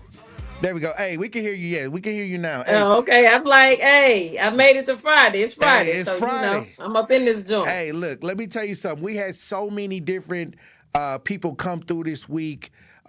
We had poetry coming through. You know, Black History Month, I like to hear the powerful poems. And Absolutely. Salute to everybody that came through. We have Muhib Dair from the I Will Not Die Young campaign. And we got Silky Dot. He had came into the studio today. But what I wanted to ask you about was something that I talked about earlier into the show when it comes to just the youth. My son was in here today, and, you know, we have to deal with children as well. But when we talk about preparing the youth for the future, or, you know, even the youth that don't have parents, we talk about repairing the village, repairing the holes in the village. Many times we have to accept young people that may not be our own. Absolutely. I mean, to be the mothers and fathers of civilization, like I said, you know, when the Tory Lowe Show first started, we're quick to put the cape on for other individuals. As a mother, I'm just not only a mother of my daughter, but any child that I can help, I'm going to help. If I see them going the wrong way, I'm going to give them the right direction. Can I make them do anything? No, I can't, but I will always, I don't care whose child it is, what village they came from, a child is a child to me. I don't know about nobody else. And the reality of that is, I think, you know, as we start to go and get in tune with our inner self and handle what we need to handle with our inner childhood traumas, because like I said, we all been through hell one way or another. I just think it's pivotal for us to answer the call, one, for our childhood self, so we can have that empathy, sympathy, and the want to help all children, not just our personal children that we gave life to, but the children, because all children are our children. And where I come from, they didn't care whose child you was. As an adult, the elders in my community, you were everybody's child. And if they seen you did wrong, they corrected you. They had the ability to discipline you, even though a lot of them didn't. They still had that respect among adults. And again, I think we have to get back to that. And like I said, when one loves themselves, then they're open to only see love and give love to somebody else and understand that I would never do anything to your child that I wouldn't do to mine. And with that being said, King, I think it's a pivotal time for us to lead by example, because we can say all of these things, but the main thing we have to do is uplift, empower, and continue to promote the children that are doing good. Because again, a lot of the things that we're doing it backwards. If we awarded and rewarded the children that are doing it right, which is the majority of the children in our community, they can be the catalyst that the other children look to. Okay, we really don't have to do a whole bunch. We just have to get a line of order back in play. We in disarray right now. It's just like when you on the football team, they have the captain, or the basketball team. The captain is the person that sets the perfect example on what we need to do. Show up in the classroom every day, show up on the court or on the field every day. They do everything right and they set the tone for the team. So what we need to do again, because the majority of our children are doing the right things, but they're not getting the attention that they deserve. They got not getting the awards or the rewards that they deserve, because if we put them in the right position, the other children will try to be like them versus what has taken place in our community right now, because we pedaling backwards. We putting the cart before the horse. Well, I'll say this. This year, we have to repair the village. And the theme is to repair, add the resource, add the help. Everybody have to put all hands on deck for that to happen. And so we still, even though we, celebrating the Truth Community Awards, those that are on the front lines and things like that, this is just the beginning of the year. And when we make our way through the year, we got to make sure that we take it on ourselves to say, what can we do? What can I do to add that extra relief? Absolutely. And it's in your own way. You got to do it in your own way. Your way may not look like somebody else's way. Absolutely. And like I said, as long as you have that intent, and it's never enough. Even for those of us that's on the front lines every day, that's doing it every day and thinking that, well, I did this, I did that. It's never enough until we get it right. Give a little more. Like I said, each one teach 10 instead of 1. Reach for the 10, and as we multiply in numbers again, like I said, if we do it right, if we pour into the children that are already doing right, they can be the example for the children who trying to get right. Because again, I'm a true believer in that what we promote is going to continue to perpetuate itself. And right now, when we talk about children in our community, you hear them say the YNs, you hearing about the troubled youth. How often do we applaud, award, uplift, and continue to empower those that fight every day against all odds and still choose to do the right things?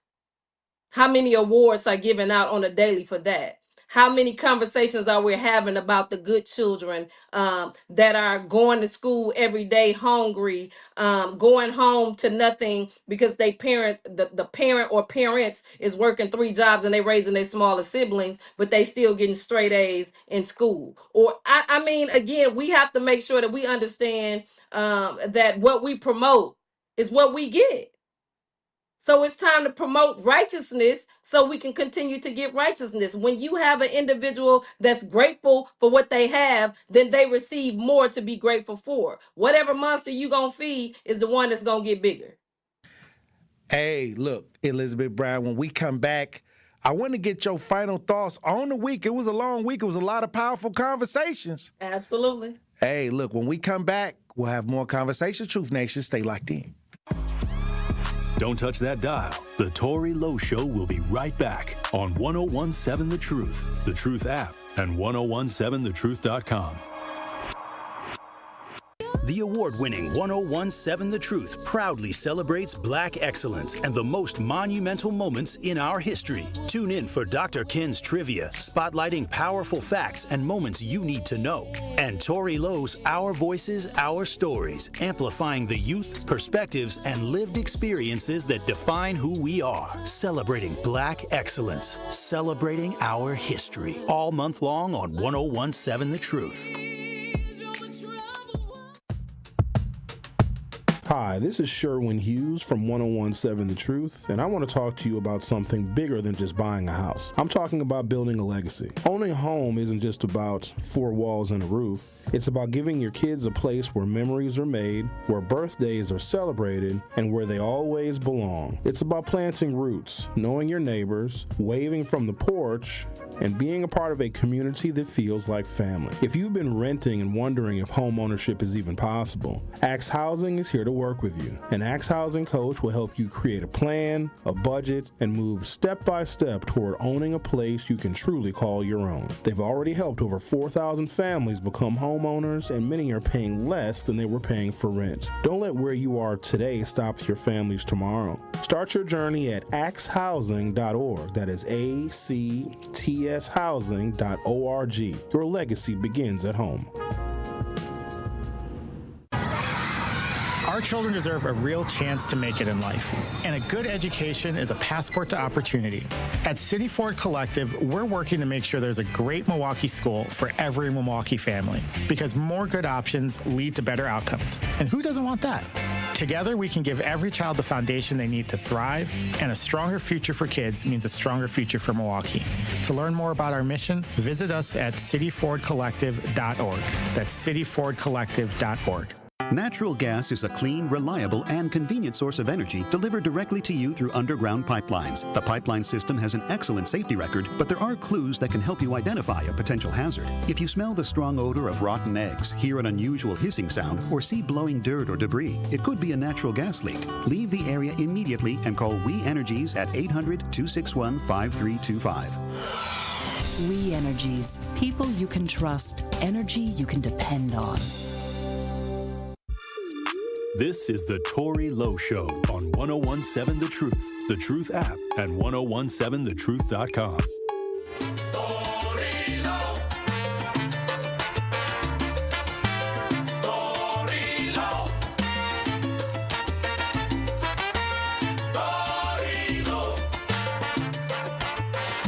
If you ain't know, I get the pesos.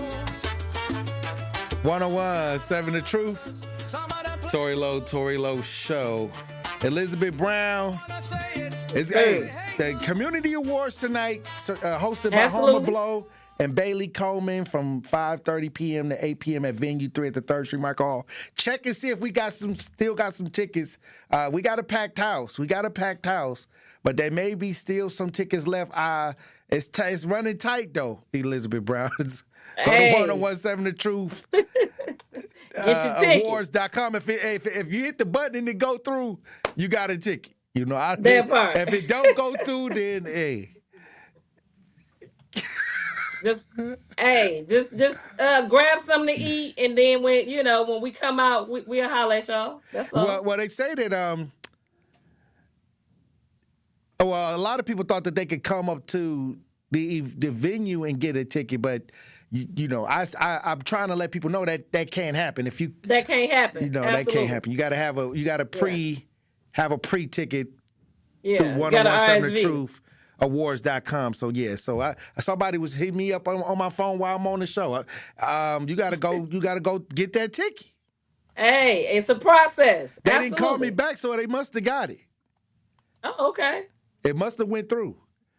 Because Hey, it's well, packed. Oh, this tonight going to be powerful.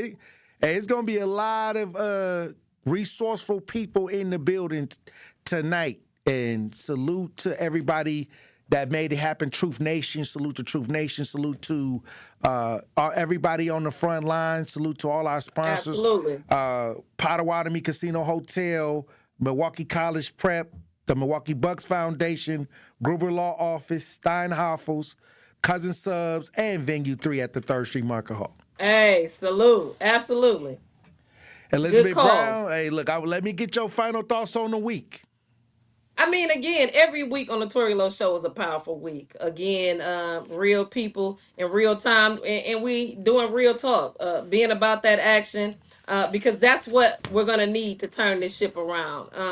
At the end of the day, King, I just truly believe that every week is another week to, inform people so they can change their minds to change their life. And again, this is another week that you have brought pivotal people on, letting Truth Nation know that what you thought yesterday could change today. And that's okay. It's okay to change your mind. And as we start to grow, if you're growing and you're doing it right, what you used to think was good 5 years ago for you is not good for you right here, right now in 2026. And that's okay. It's all about growth. The process of you being able to understand that just because it was good then don't mean that it's good now, and you shouldn't have, no hesitation to change. Change is good. And I think we're in a great position to get the knowledge that we need to continue to change righteously. And again, salute to you and everybody that again taps in every day. Even if your ideologies is not that of ours or of anybody else's, the goal is we don't all have to think alike to get it right. Right. Okay. We just have to have the intention to want to become better, to be the best version of ourselves.